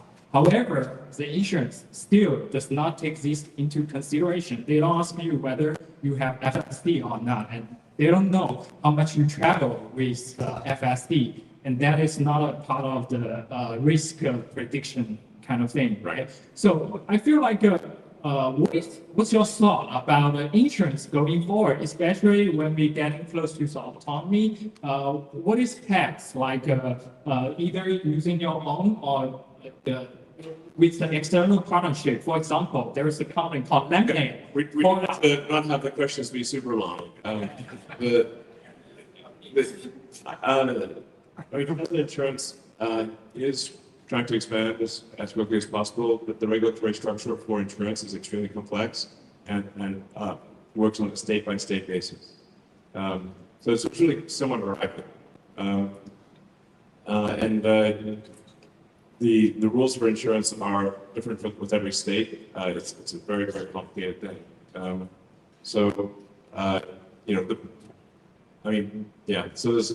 But I'm aware that insurance often is too expensive and doesn't take the right things into account. But so all I can say that is, yeah, we'll keep expanding Tesla insurance.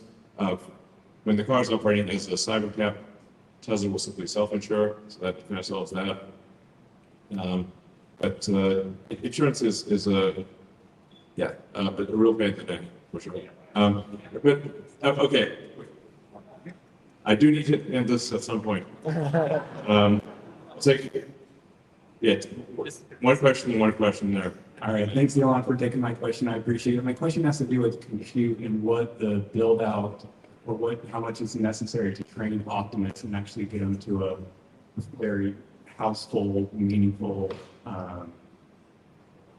robot that can do things. And if the partnership with XAI would help accelerate that. There's a lot of training compute needed for Optimus, because the AI chip in the robot is relatively weak because it's really limited on power. You can make up for that with a lot of training to have a lot of training result in a very efficient AI that can run on a low power chip in the robot. So it is. We will actually have to spend a lot of money on training, like ultimately it'll be like tens of millions of dollars on training. So it's a big number. Would a partnership with XAI help accelerate that? Yeah, I think potentially. Yeah, I think that could. I think there's potential for accelerating that. So. Yeah, did the XAI investment get approved? No? Yes? Okay, interesting.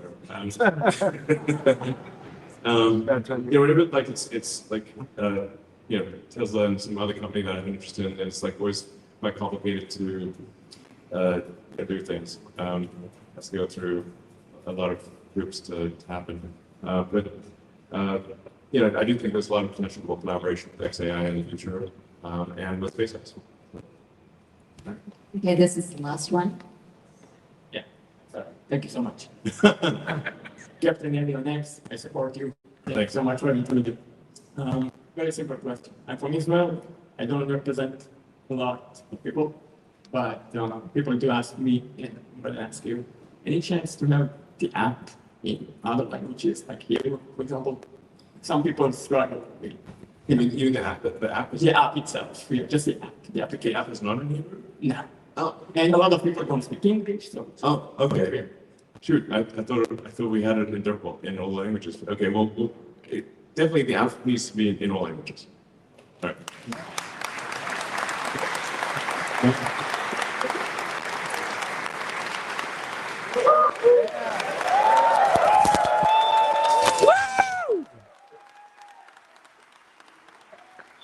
Thank you, Elon. Thank you, Elon. All right, that was a major milestone. Thank you. There's the board members leaving. There's Kimball, Ira, Robin Denholm, right here. Congrats. Thank you so much. Thanks, everybody. That was historic. That was a major milestone. Oh, there you go, Kathleen.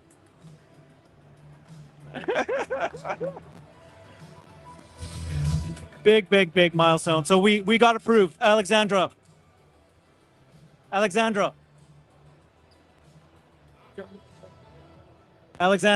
come on here. Come on here. We've got like 60,000 people watching us right now. We have a big milestone. We got approved. What do you think? What's happened here? How do you feel? I am so proud of this company. I'm so proud of the board. I'm so proud of Elon. And I'm so proud of the retail shareholders. We did this 75%. This is beyond what's imaginable. This whole thing passed, and we will push them to really consider XAI. I love it. I absolutely love it. This was such a heartwarming moment. I'm close to crying. I love it. Thank you so much. Thank you. Okay, and then what was not approved that is an issue, or everything that you wanted was approved? The only thing I have to look up, which we have tomorrow morning in the SEC meeting, in the SEC filing, is point 12, which is the annual vote of the board members. Because at the moment, our board is 9 members, and 3 of them are up for votes every year for a 3-year term. And that was a request to make this annually. And that seems to be something that was important to institutions. So I have to see whether that is what is called an advisory vote, meaning the board has now to take this into account, but it's not a definitive decision, or whether this time it is a definitive decision. And that would mean we would vote on all board members every year. But other than that, it is exactly what I voted for, and many of us retail shareholders voted for. And then you were able to ask your question about, representing all Tesla shareholders, that they should be able to attend this annual shareholder meeting. And then Elon said, we're actually going to be bigger than Berkshire Hathaway. And so we should have, this as tens of thousands of people. Do you see that? Could it be at one point thousands and thousands, Yes, obviously security is our main concern. But did you see how tight security was when he went off stage? This was crazy. There were as many security guards as board members. Yeah. And he is in good hands. He's also going from time to time to sport events or to political events. So if they notice in advance, they will plan security. And if all retail shareholders that want to come can come, it's going to be just fabulous. I also like the idea that other Elon ventures will be present there. So, it will just bring this whole universe more together. It will bring us together. It's going to be such a party, guys. My gosh. This is it, right? We're on to the next era, because he said it used the same stuff, right? The books. He's repeated most things, but there's some new things he talked about, right? Was there anything new that got you the most excited? There was a lot of information. I want to watch this whole session over and over again. But the one thing is, we're becoming a chip manufacturer. We're becoming, we're up there with the NVIDIAs of this world now. This is a completely other game and a completely other market cap. The moment Wall Street realizes what was just announced, you hold up. This is wonderful. Let's go show them everything that's going around. Who else should we talk to here? Let's go. Thank you so much, Alexandra. Let's go. One more, folks. Okay. Well, this is it. That was just fantastic. I think we can turn down the live stream. Thanks, everybody. See you guys next time. Bye. Thank you.